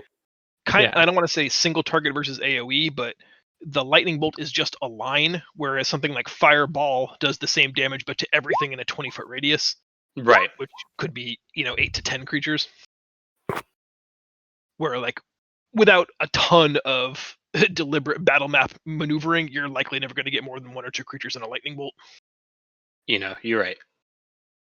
It just But seems like I think it's great to have both in your arsenal, and lightning bolt is probably easier to not murder your friends with. that's probably for the best. Whereas like fireball, definitely going to get the job done, but it is the nuclear option. And I also have spell twinning, so the thing is, I could send sorcery points instead of having 1 lightning bolt. I could have 2 in 2 different directions.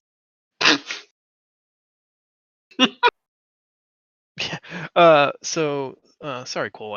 I stepped away for just a second from my computer. And if you open up your character sheet, in the upper right-hand corner, you should see experience points. If you delete the 2700 that's there and type in 6500 and hit enter, you should get the crossed weapons icon. If you click that, it'll take you into the character mancer level up thing, which will basically navigate you through the process. I think for a druid, you're probably only picking spells, but let me look it up. I think most casters really just have access to a 3rd level spell at 5th level. The extra attack classes get their extra attack, but that's not you. Or do I get do the really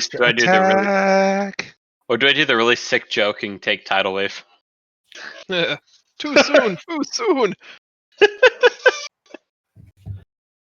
I feel like it'll probably end up being a mistake, but there's no reason why I shouldn't take animate dead. What could go wrong? Nothing could go wrong. I got some ideas in the library.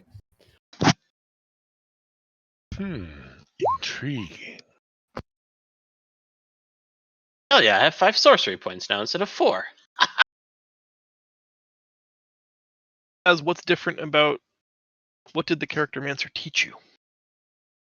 So the way that the character mancer does this is it implies that I have 7 spells that I know.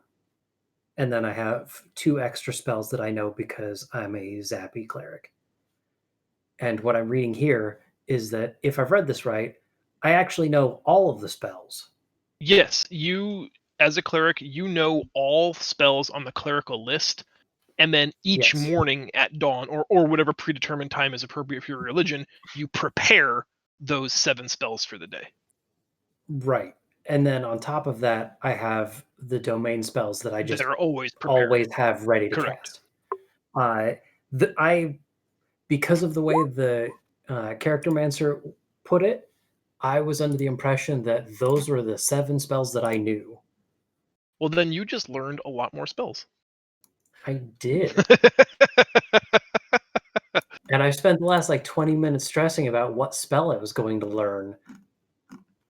I actually only have a very set amount of spells, so that's just me.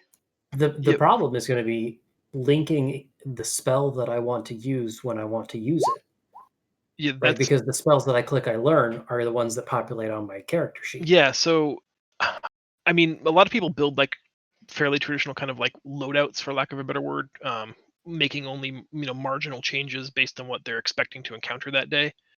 But you can use those little red orbs to check spells that are prepared versus just spells that are in your loadout but not being prepared for today. Yeah. All right, so I'm out of the character mancer for sure. I'm out of the character mancer, so if you want to look at my character sheet, try. Oh yeah, let me pull that up. Look at my spells and see the double darkness and the 2. Because I should have 3, theoretically should have 3 level 2 spells available plus darkness. But I have darkness twice. And that doesn't seem right.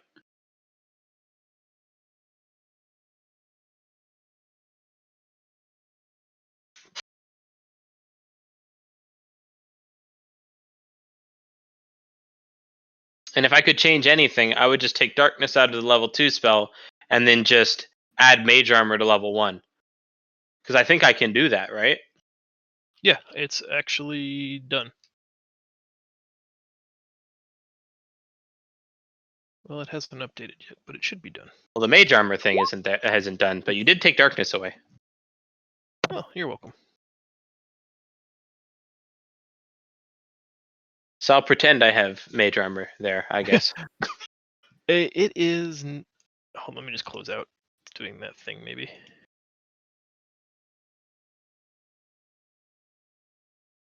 I feel like I don't want to keep doing it because I feel like at some point you're just going to end up with 6 iterations of mage armor. That would be funny.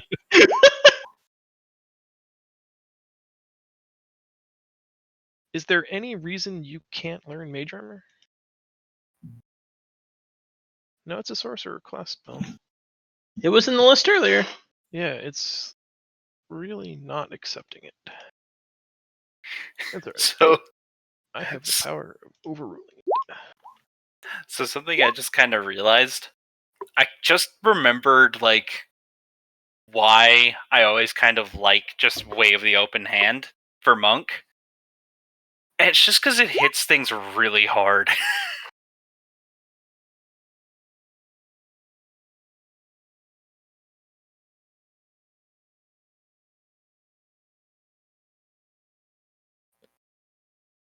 I just put it in manually. How does that work? I will close my character sheet and reopen it and hope it's appeared. I will reload. Roll 20, just cause Poor Lav. my character sheet is borked. Cole, let me pull up your character sheet and we can talk through some stuff together.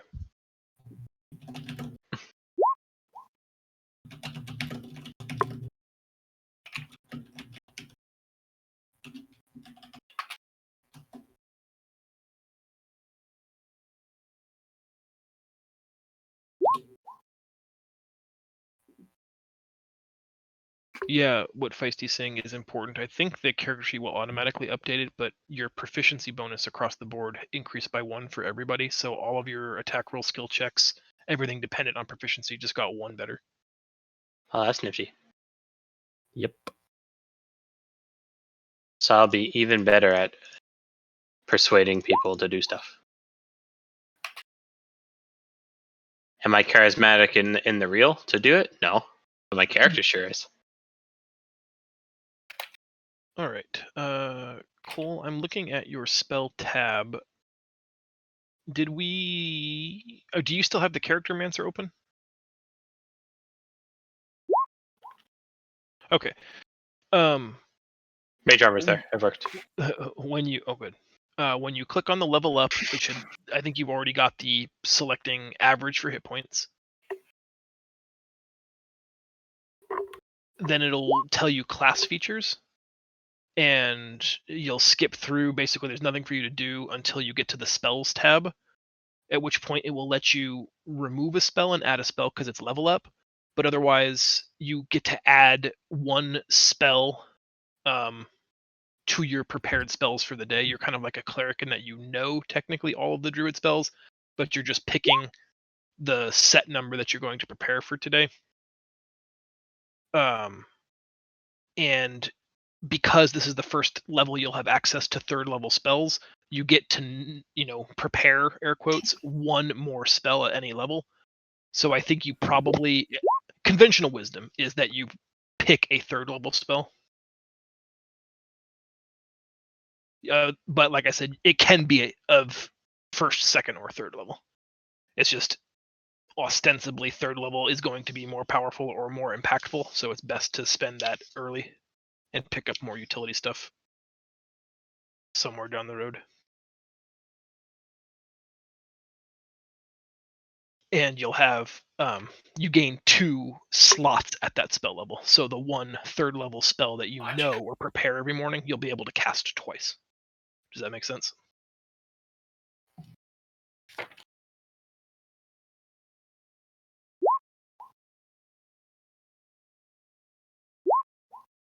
Oh, that's fine. We can fix it from here. If you just tell me what 3rd level spell you want, we should be able to manually drag it from the compendium onto your character sheet.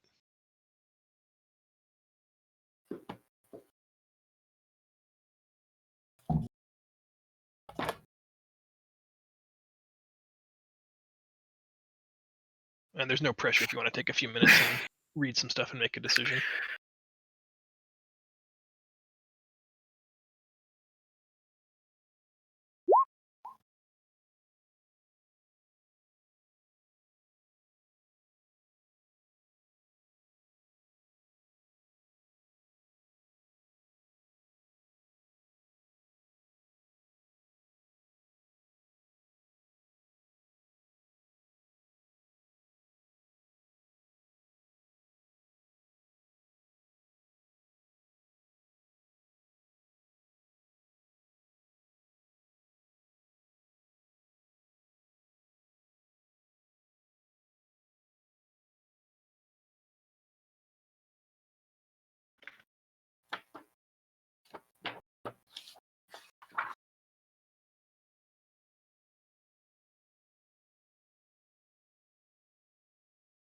Actually, let's use this time to take our 5-minute break if anybody needs to use the restroom or grab a water or something. That's a good call.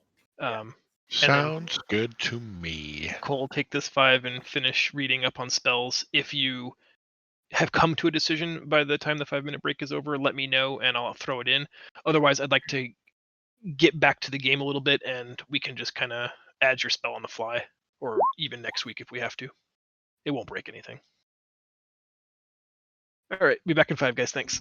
Cool.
can't believe things happen between the start, the middle, and the end. Right? Does Tragic. anybody have any chloroform? Yeah. Well, I don't know. Smell this. Make Excellent. sure it's chloroform. Might be. Don't mind if I. Just doze off.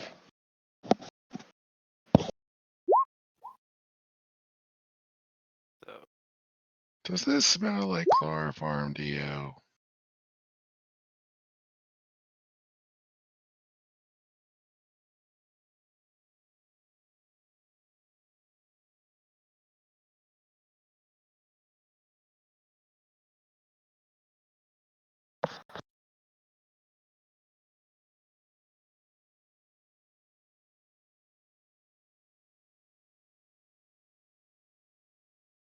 I'm back as well. I think we're all here.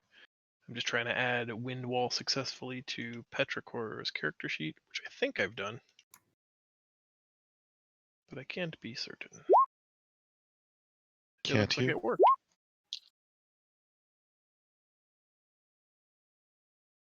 I can be certain now. I couldn't then. That's the benefit of time. Did you find a shortcut, or was that copy and pasting? It was the whole copy thing? paste. Oh man. It's not ideal, I'll give you that. I don't have a ready check button. Is everybody back? I guess tell me if you're not back. Feisty? The only one we're waiting on? You were AFK for ready check. I'm here. Nice. But So maybe Cole's back, but is his internet back? Yeah, he's chatting. I don't know that he's talking, but he's at least typing. So we have proof. For of the it. record, I've never left. Hello. hello. I did. I was fitting my fake teeth. Your fake teeth. What? Yep. You have fake teeth? Is I it have a plan. something monstrous? That's something witchy. Something witchy. Ooh. Are you gonna be a vampire? That's not witchy. I was gonna say, what the fuck? Yeah. I was being stupid. Okay. My costume is totally kid friendly. Oh, like a pedophile? Hold up, what? That was horrible.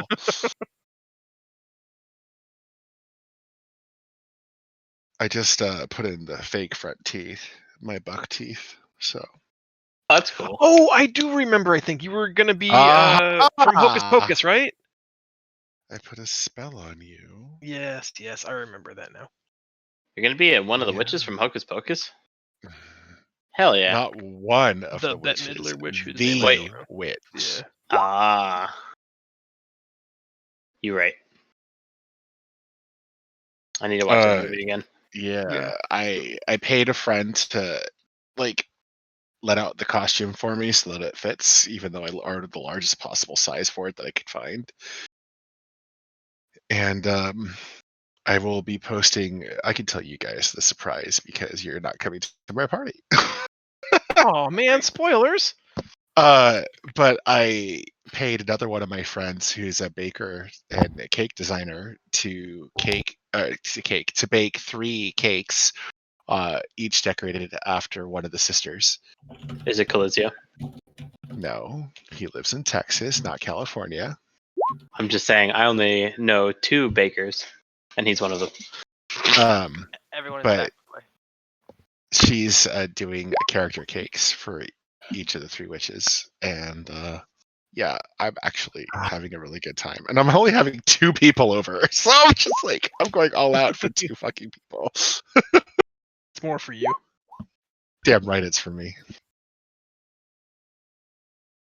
All right, guys. Everybody's back. I think we've got a wind wall squared away. Does anybody have any level up questions? Or I think we got through it pretty well. Yeah. Why am I I was about such to a ask- Why am I such a glass cannon? That is see also sorcerer. You're right, but also Have you tried casting? I have a constitution proficiency. I demand more HP. Have you tried casting mage armor? Well, now that it's in my spell book, and it's one of something I always knew. Wink, wink. Totally wink, wink. I have it now. Sure, Nice. just wasn't 2 iterations of darkness. Instead of having 2 iterations of darkness, you are correct, which was completely useless. You know that I'm gonna design a boss encounter now where 1 darkness isn't enough. We need double darkness. I want to fight a warehouse. I can twin darkness. Excuse you, sir. And someone will be like, "Oh, well, I guess cast mage armor." Oh my god. Soon we'll need a D&D mug. Soon there will be a D&D mug. There will be. Do you know if sorcerers get another meta magic later on, or should I just read that actually? 7 maybe, and then 13, or 9 and 15. I think you end up with 4 total meta magic selections. At 10 and 17. Okay, Oh. cool.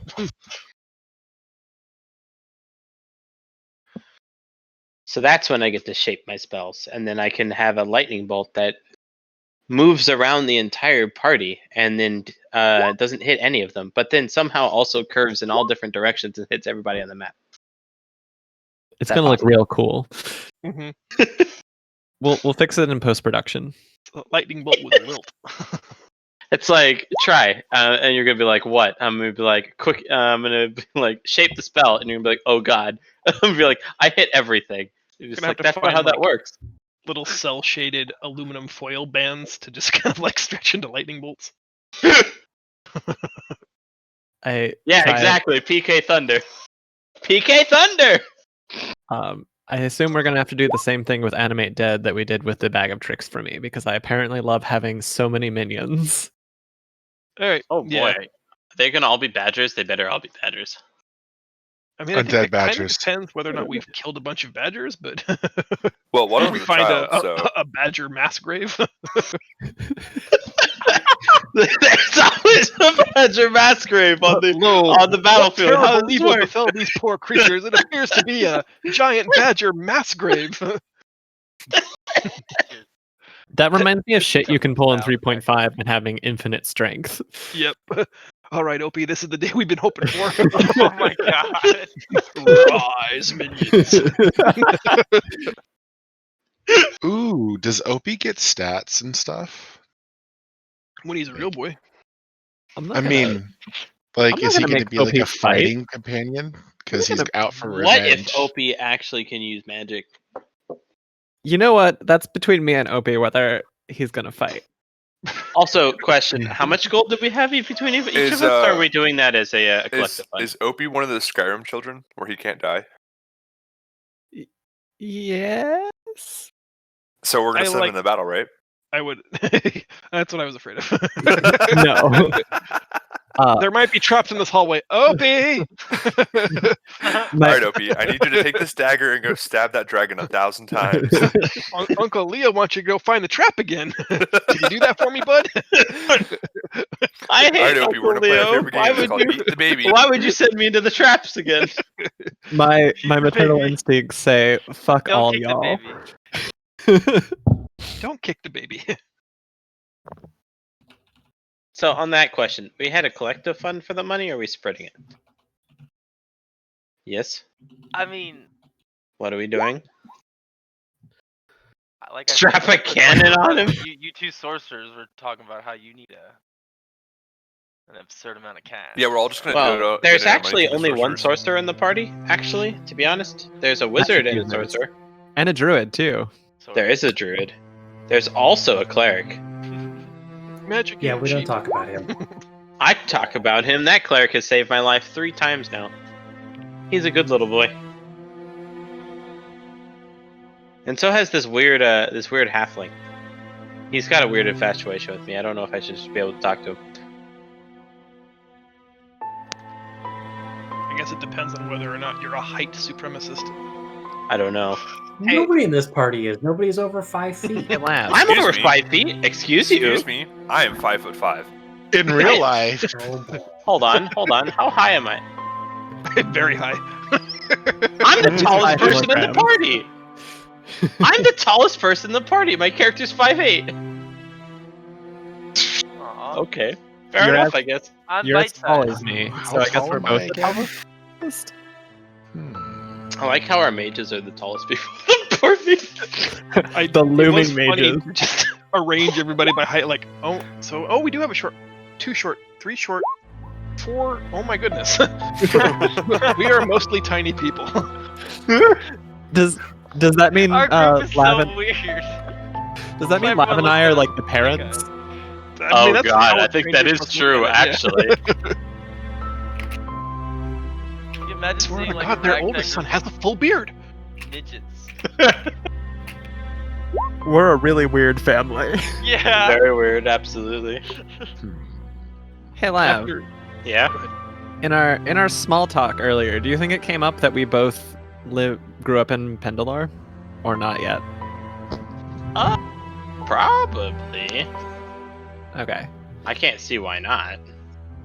Do you think we swapped orphan stories? Probably. Cool.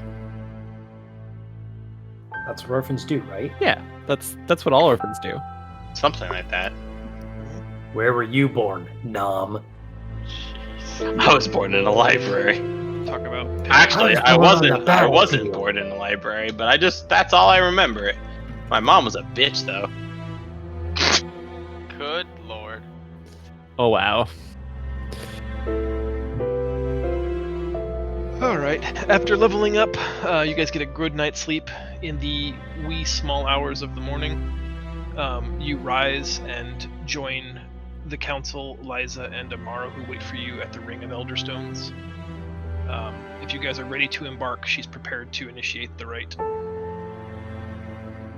I am ready to embark, Queenie. So what does this feel like? Can I ask her? She smiles at you and says, "There's not much pain, Okay. although you are quite smaller than I." She smiles and winks, wonderful. telling you she's just kidding with you. She says it should be no more difficult for you than walking between rooms. Once present, Amara asks each of you if you're prepared.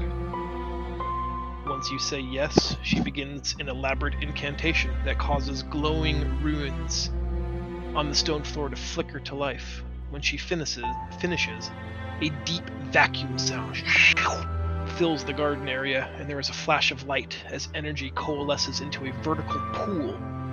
Through this doorway, you can see a broad mountain looming over a valley with a rising sun in the sky. Distant beyond that, just above the horizon, something looms, floating in space. Amara turns to you all, nodding knowingly. "Eros, the floating city," she says. "Take care." As you each step through the gateway, you are transported across a vast distance, arriving in a similar grove that has its own ring of elder stones with glowing runes that differ slightly from those on the Pendilorian side. You are now at the border of the realm of Aethervale, and but a short 12-mile journey to Lowtown. Exciting. Sure. Oh my gosh, you guys, this is going to be the best. I cannot wait for you to get there.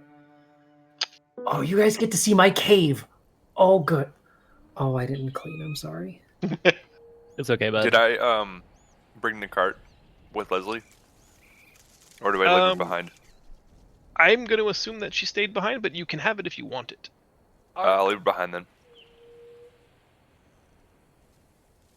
You left a party member behind? You do Is not that- split the party.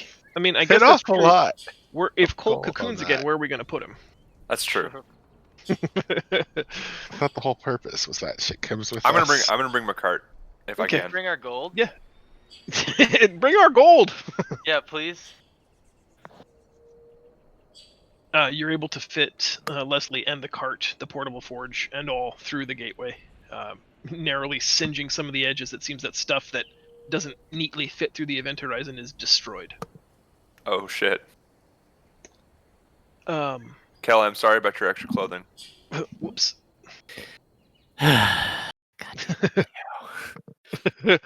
Kig and Zaz, this area of the world is very familiar to both of you. Oh yeah.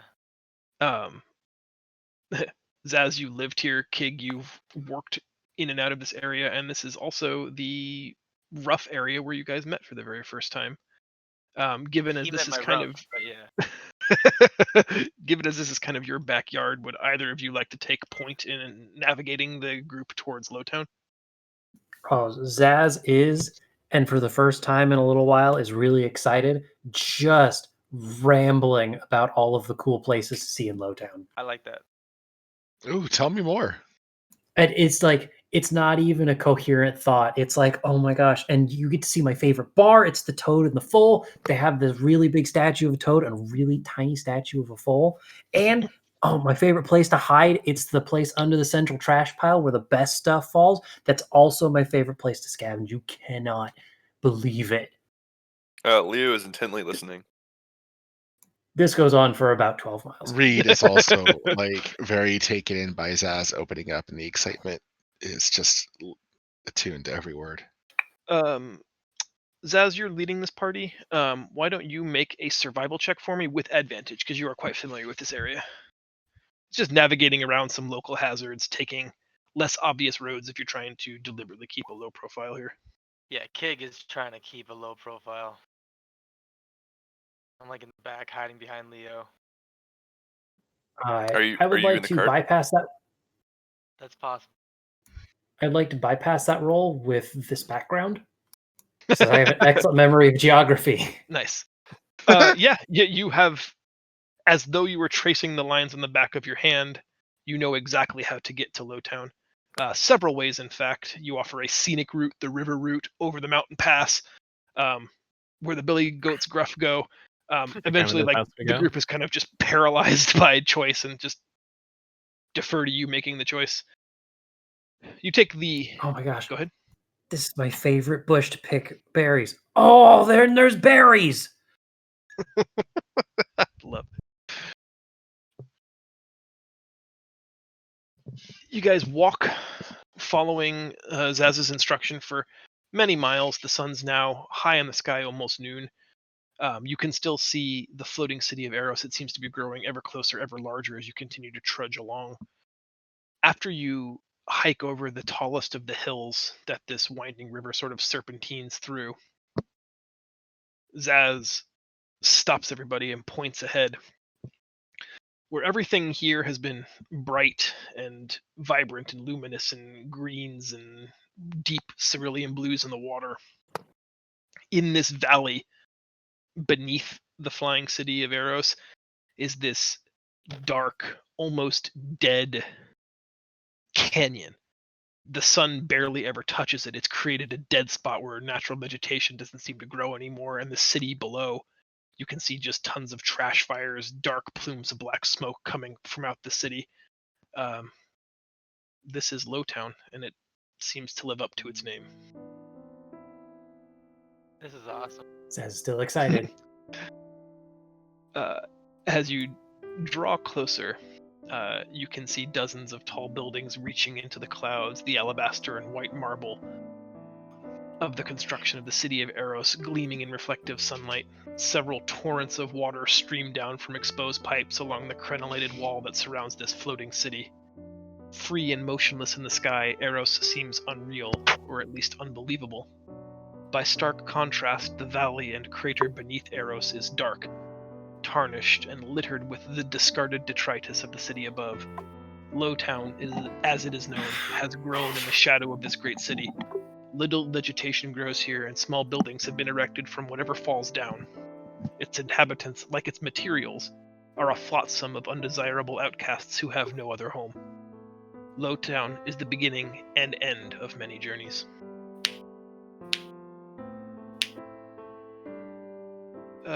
Yeah, but listen, there's this great place that if you stand right near the northern border of the city, you can listen to this pretty lady sing and play harp. It's the best. I go there like every night. Sometimes I swear she's looking at me. Fella like you.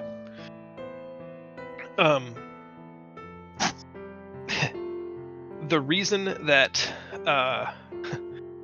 if you recall, Queen Gwendolyn alluded to someone having a contact here in the city that might be able to help you in your journey to Eros. Who was that?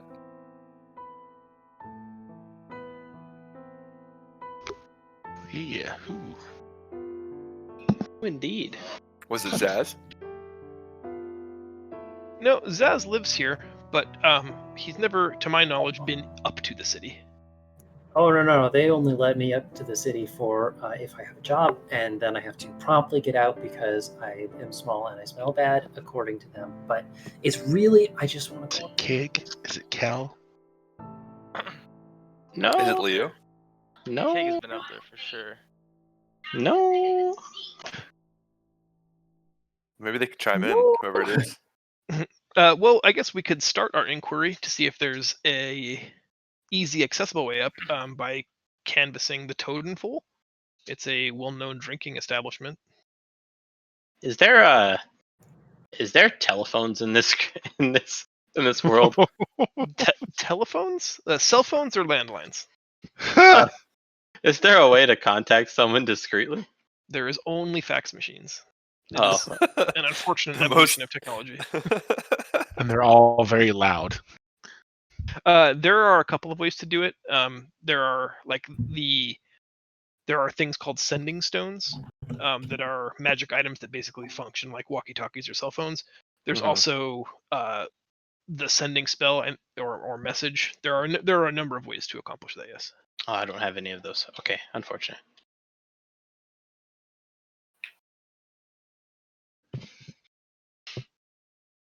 All right, guess we're going to the Toadenful. Great. Nice. This is seriously, Zaz looks like he is marching through town Alexis In looks very this- uncomfortable to I- being I, close to the city.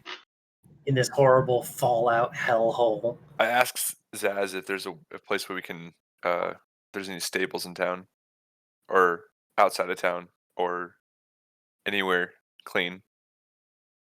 Oh well, there are places to keep your animals, and there are places to leave your animals for people to take, and there's a lot more of the second one. If you, oh, you can leave them in my cave. That's fine. Yeah, yeah, you can leave them right outside my cave. It'll be perfectly safe. Okay. Since Reed tends to get along really well with common folk, I'm gonna go ahead and start asking around. Only if you promise to do it as greetings, fellow common folk. I myself am a general man of the people. That makes me feel like they're not gonna like help me. Absolutely. That's great. Greetings, fellow commoners. How are you today? So What Keg- about our local sports organization and our blue collar employment? Oh, do tell about that. Oh, wait, I must get distracted. I do believe we're looking for a way up into the city in the sky. Could you Yeah. help us? Is anyone here? Asking all of the drunks at the Toad and Full, they just kind of chuckle. Oh yeah, no, there's gonna be a sky bus along shortly. It'll take anybody up who wants to go. You jag off. Look at this guy, and they all laugh. One person even sort of musses your hair like they might a child. That's not very hospitable of you. Kind of turn away. The Little bartender says, "Don't mind them. They're always drunk by this time of day. Hell, they're always drunk by any time of day. What brings you to Lowtown? You strike me as a man who has options." Stifles a little laughter. Not all options are always the most desirable ones. Sometimes you need a little adventure. But today, specifically, we're looking for transport up into the sky. She eyes you, almost like weighing you like a merchant might, and says, "I don't know how to put this delicately, so I'm just going to say it. You've got too much money to live here, but not enough money," pointing up, "to live there. So what's your game?"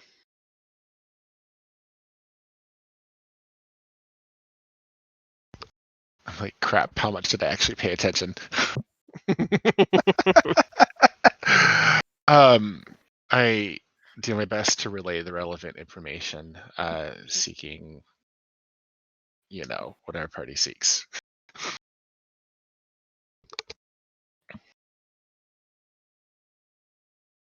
The Athenium, huh?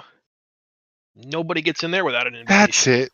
The You'd have to Athenium. know somebody, or know somebody who knows somebody, or know somebody who's got a ton of money, or know somebody who knows a way to get up there.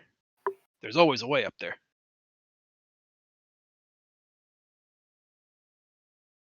Well, She, guys, anyone have any ideas? As you're talking, she's waiting for eyes to not be on her, but once she feels like she's not being observed, she's motioning with her face to a large, muscled woman sitting in the dark corner drinking by herself, clad in leather. The bartender says again, any number of people might know how to get up there. You just have to know who to ask, or you have to know someone, or know someone who knows someone. Again, staring at the woman in the corner. Oh, well, you know what? I think I understand your meaning, and I'd like to thank you for my time, and I toss her a silver. Yeah, I think we should leave, guys. She And, catches it and bites it, and determining that it's real, flashes you a genuine, honest smile that seems almost painful to her, like she's so unaccustomed to smiling. And then I turn around and subtly make my way to that rather robust woman she indicated. Kig, I need you to make a perception roll. Kig doesn't want to go over there. That sucks for you. Sucks to suck, Kig. Kiggs makes a perception roll. Kind of nudge King, like maybe we should go over there. Anyways, Kig's Uh, very reluctant. Kig, you are kind of hiding behind Leo, as you have been this entire journey since we've crested the hill and saw Lowtown. And that behavior is starting to not go entirely unnoticed by your traveling companions. You watch as Reed approaches a tall, well-muscled woman and begins talking with her. And at that moment, your traveling companions ask you what's wrong, and they see that you're intently staring at that person. And in a weird moment of synchronicity, at the exact same time they ask if you know her, you can hear Dax making introductions, and she says, and you say at the same time, Jet. She's introduced herself to Reed as Jet, and Kig, your heart sinks a little bit, for you know Jet to be one of the most reliable and dangerous bounty hunters in the employ of Mumbles.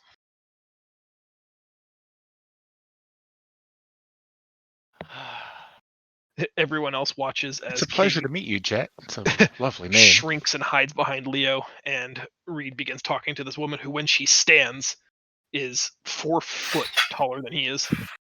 damn. He's literally forehead to belt buckle.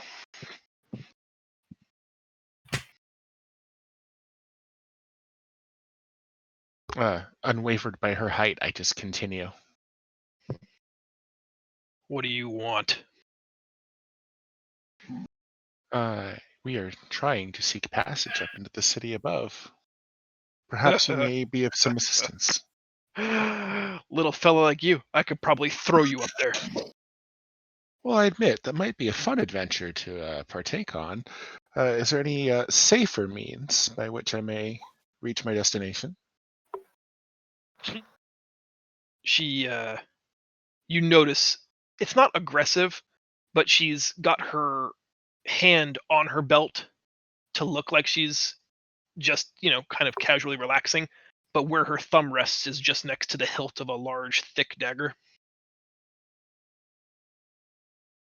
Who told you to ask me? Oh, Definitely not me.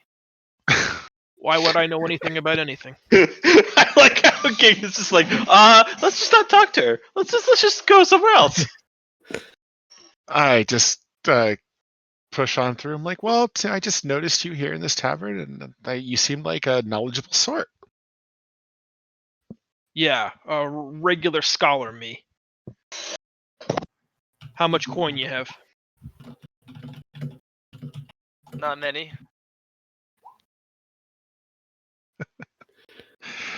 I do have some gold. Will this trip be costly? Exceedingly so. How many in your party? I look around and indicate my party as far away as they are. Minus Kig. That would be 9, I Also, think, I including can't count. Opie. So 9.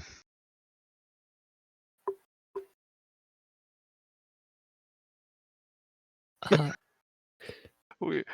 Add a probably should card. be the point man from now on. Hey, Try. Yes. When I was talking with Opie later, was I able to divine what he might be trying to get revenge for at all? No. He on the journey here has no idea what you're talking about and doesn't seem to possess the kind of intelligence that you would expect a boy of 12 to have. It seems like his thought processes are somewhat diminished or retarded. Like he has the mental capacity of a much younger child, and every time you ask him about his purpose, he grabs the open head wound on his forehead like it's causing him pain. Interesting. Okay, thanks. Full admittance, I'm not great at roleplay. Anyone who would love to step forward and actually assist, please do so. She says to you, so nine in total, 9 bodies. I'm gonna need names, and I'm gonna need 500 up front. Zaz is going to step in because this is kind of a train wreck. Whoa, listen, tall lady. You know fully well we don't do names, and unless you're getting an official contract, you're not getting any money for a good long time, at least not until we set our feet on those floating stones. I like how Zaz is now from Brooklyn. Yeah, a little bit. She slaps with this giant, like, meat fist of a hammer down on Reed's shoulders. Good thing you brought your treasure, goblin. Nope, that's me. Good God, how many of them are you? She's looking You don't around, wanna lifting up know. her boot like there might be scurrying rats. Fine, sit down and we'll talk in earnest. Can't my character just play himself sometimes? What's Kig doing right now? I'm still hiding. Or trying to like lower my presence. I'm gonna got history pull a with these solid. people. I'm gonna pull That's all I'm gonna a say. kick a solid. I'm gonna pull a kick a solid, and I'm gonna know exactly where he's at, and I'm gonna grab the scruff of his whatever clothing he is, and I'm gonna drag him to the table. What are you doing? I was gonna do the opposite of that, and I was gonna lead him outside and ask him what the heck's going on. Okay, No, I very much dragged Kig to the table. I summoned Make some a popcorn. strength check. Because I imagine Kig will attempt to resist. 100%. So I Strength guess check? athletics opposed by acrobatics. Okay.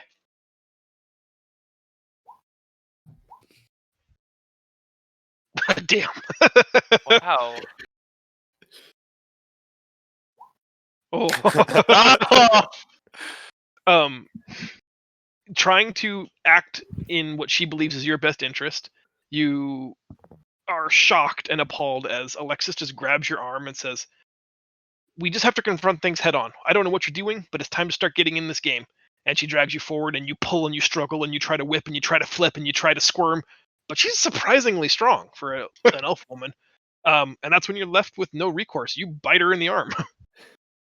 She screams and releases her grip, and you slink back to hiding behind Leo, keeping Leo between you and a wall. I swear he doesn't have rabies. Ow. Everyone in the bar is now eyes off of food and beer onto the scream and what they assume is about to be ensuing bar fight. I'm gonna step in and I'm gonna grab both of them and drag them outside. I'm gonna follow with my bag of popcorn. Nice. So Zaz and Reed, you guys stay with Jet at the table here, and I guess everybody else is there where you want to be. We've got a split party situation again. So outside, Leo has picked both of you up by the scruff, if you will, and taken you both outside, sets you down, and just sits between you like a paternal figure. And I'm just gonna be like, so what's the deal here? God, what is your issue? Why you do this to Kig? Because sometimes Kig, we got shit to do. Listen, I have had business with these people in the past. Uh-huh. And And need you know more? clearly. Was it good business? Was it bad business? Good, bad, I don't know what you want to call it. The boss was not. Kid, you need to work with us here. We need to know what we're about to deal with. So this Basically, person, Jet, if this is a bad idea, you need to tell us now so we can go do something else instead. it's not a bad idea.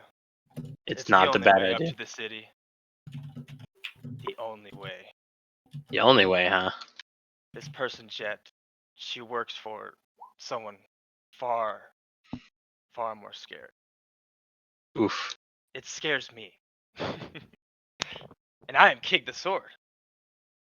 All right, Mr. Dagger. I see what you're doing. Sir Trident. I definitely appeal to his ego and be like, yeah, you're King the Sword. So if this guy's scaring you, that's something to be real afraid of. But I say it in such a flat tone that it's like I'm definitely not like believing it. I once had a great mission to go up there, return with some goods that would make many people very happy, including this top dog. I do not wish to speak her name. But I was not successful, and I was thrown off the city. And this is actually how me and Zaz were to come to. Zaz helped me out. I never returned, and I do believe she is quite. So I'm a little reluctant to talk to this Jet. Really wish to not give my name. I guess I'm gonna turn to Kel and be like, so you still have that disguise kit? Oh yeah, I do. So you still have some of that popcorn? Because I'm kind of hungry. Oh yeah, I also share the magic popcorn. All right, we're gonna go back inside for a second. Petrichor wants to try to talk with Jet and appeal. If see if there's somebody else who'd be willing to help. Pursuing that line of thinking, she says, "There's only one person who can get you where you want to go, and I can arrange that meeting, but you better be prepared to pay."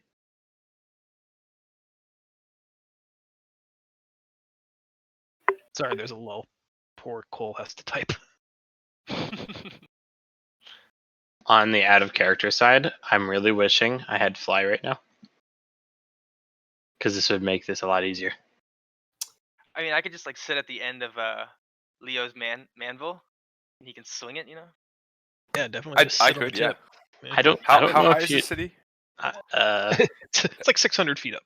Oh yeah, I can do it. Oh yeah, not a problem. Anything under a quarter mile, I don't even have to roll. I'm only 28 pounds. Guys, can we calculate escape velocity real quick? I don't want to overdo this.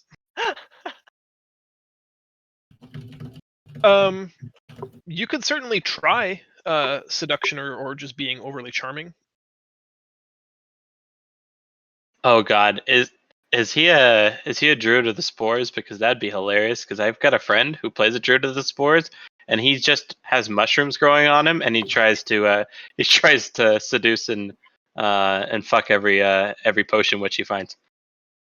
Persuasion roll, Cole, from your character sheet, is your character just being sweet as honey. Oh, quite the opposite. Oh no! You do your best of being charming and flirting with her, kind of just, turning the charm meter to 11. And at one point she draws in very close, almost uncomfortably close to your face, saying like, "All the charm in the world doesn't change the math that only one person's gonna get you up there. But you want to have a few drinks and see how this turns out, I'd be game." Jet's easy.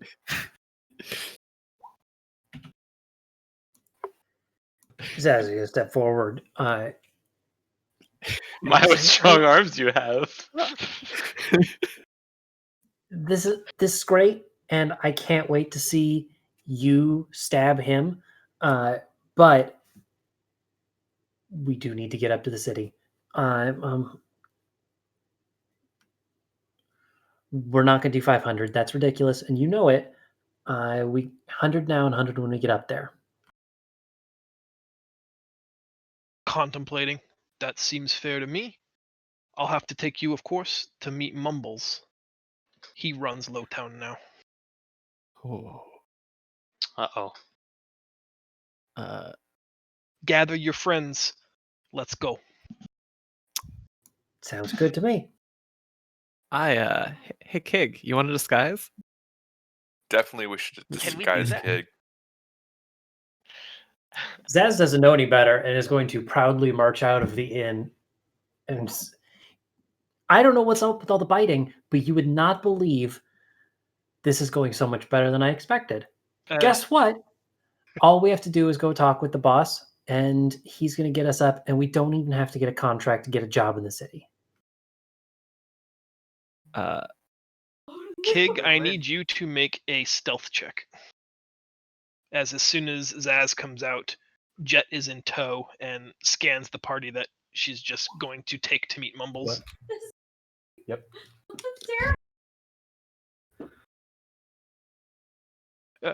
Stealthily, you take like the cardboard cutout shape of Leo. As he turns, you turn. As he lifts his legs, you lift your legs. You are like perfectly drafting behind this stout dwarf. I love it. Kig, how tall are Totally you avoiding again? my responsibilities right now. All right. She starts winding her way down through the central streets of Lowtown, past like a merchant bazaar. There's a bunch of pitched tents where people are selling junk. Some of it looks like really cheap produce grown under half a sun. Some of it looks like pretty reasonably fabricated weapons and tools. Some of it looks like exceedingly well-crafted materials that have been slightly broken or scuffed. This is probably the junk that Zaz told you about that sometimes rains down or is discarded from the city above. But it's sort of developed into this whole merchant area where people buy, sell, and trade stuff all the time.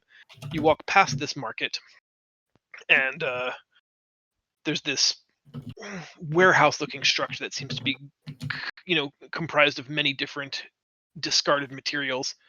And she knocks on the door 3 times, taking like a 2-second pause between each knock, and an eye slit in the door opens. And she says, "I've got a couple for transport. They need to see the boss." The door opens, and you see 2 giantly muscled orcs standing on either side of the guard, and they eye each of you and say, "You're gonna have to deposit your weapons here," pointing at a large wrought iron cauldron in the floor. And as you guys step inside to the building, the door is closed behind you, and that's where we're going to close tonight. Woo! Man, pressure's on Kig. Good lord. I'm like scared for my character right now. I don't even know what he's gonna do. I was going to ask you as we go through the market. Can I scan the goods for any precious ores? There is like all of the traditional ore you would find almost anywhere. There is a unique vendor that is selling. They are chunks like octagonal flagstones. Okay. That she claims are a material called orichalcum. How much is she charging for them? She wants 50 gold per octagon, but claims that the material is lighter than steel and harder than adamite. Tell her I'll try to bargain with her and say I'll buy 3 for 100 gold.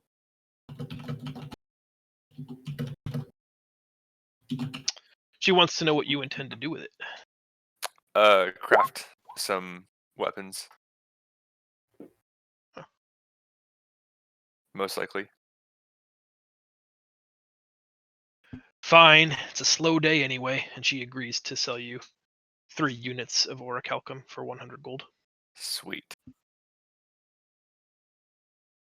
All right, guys. I think that's a great spot for us to stop. Are we good for 2 weeks? Yeah. Yeah. Yeah, should be. Cool. 2 weeks Um, is The the 13th, 13th. Okay. I Yeah. think, if math is right. I don't know. Let me look. Friday the 13th is If a good one. I am correct in what's happening with me, I probably will not be here, as I will be going to LA. Okay. The way you said that, should I be concerned? Forever.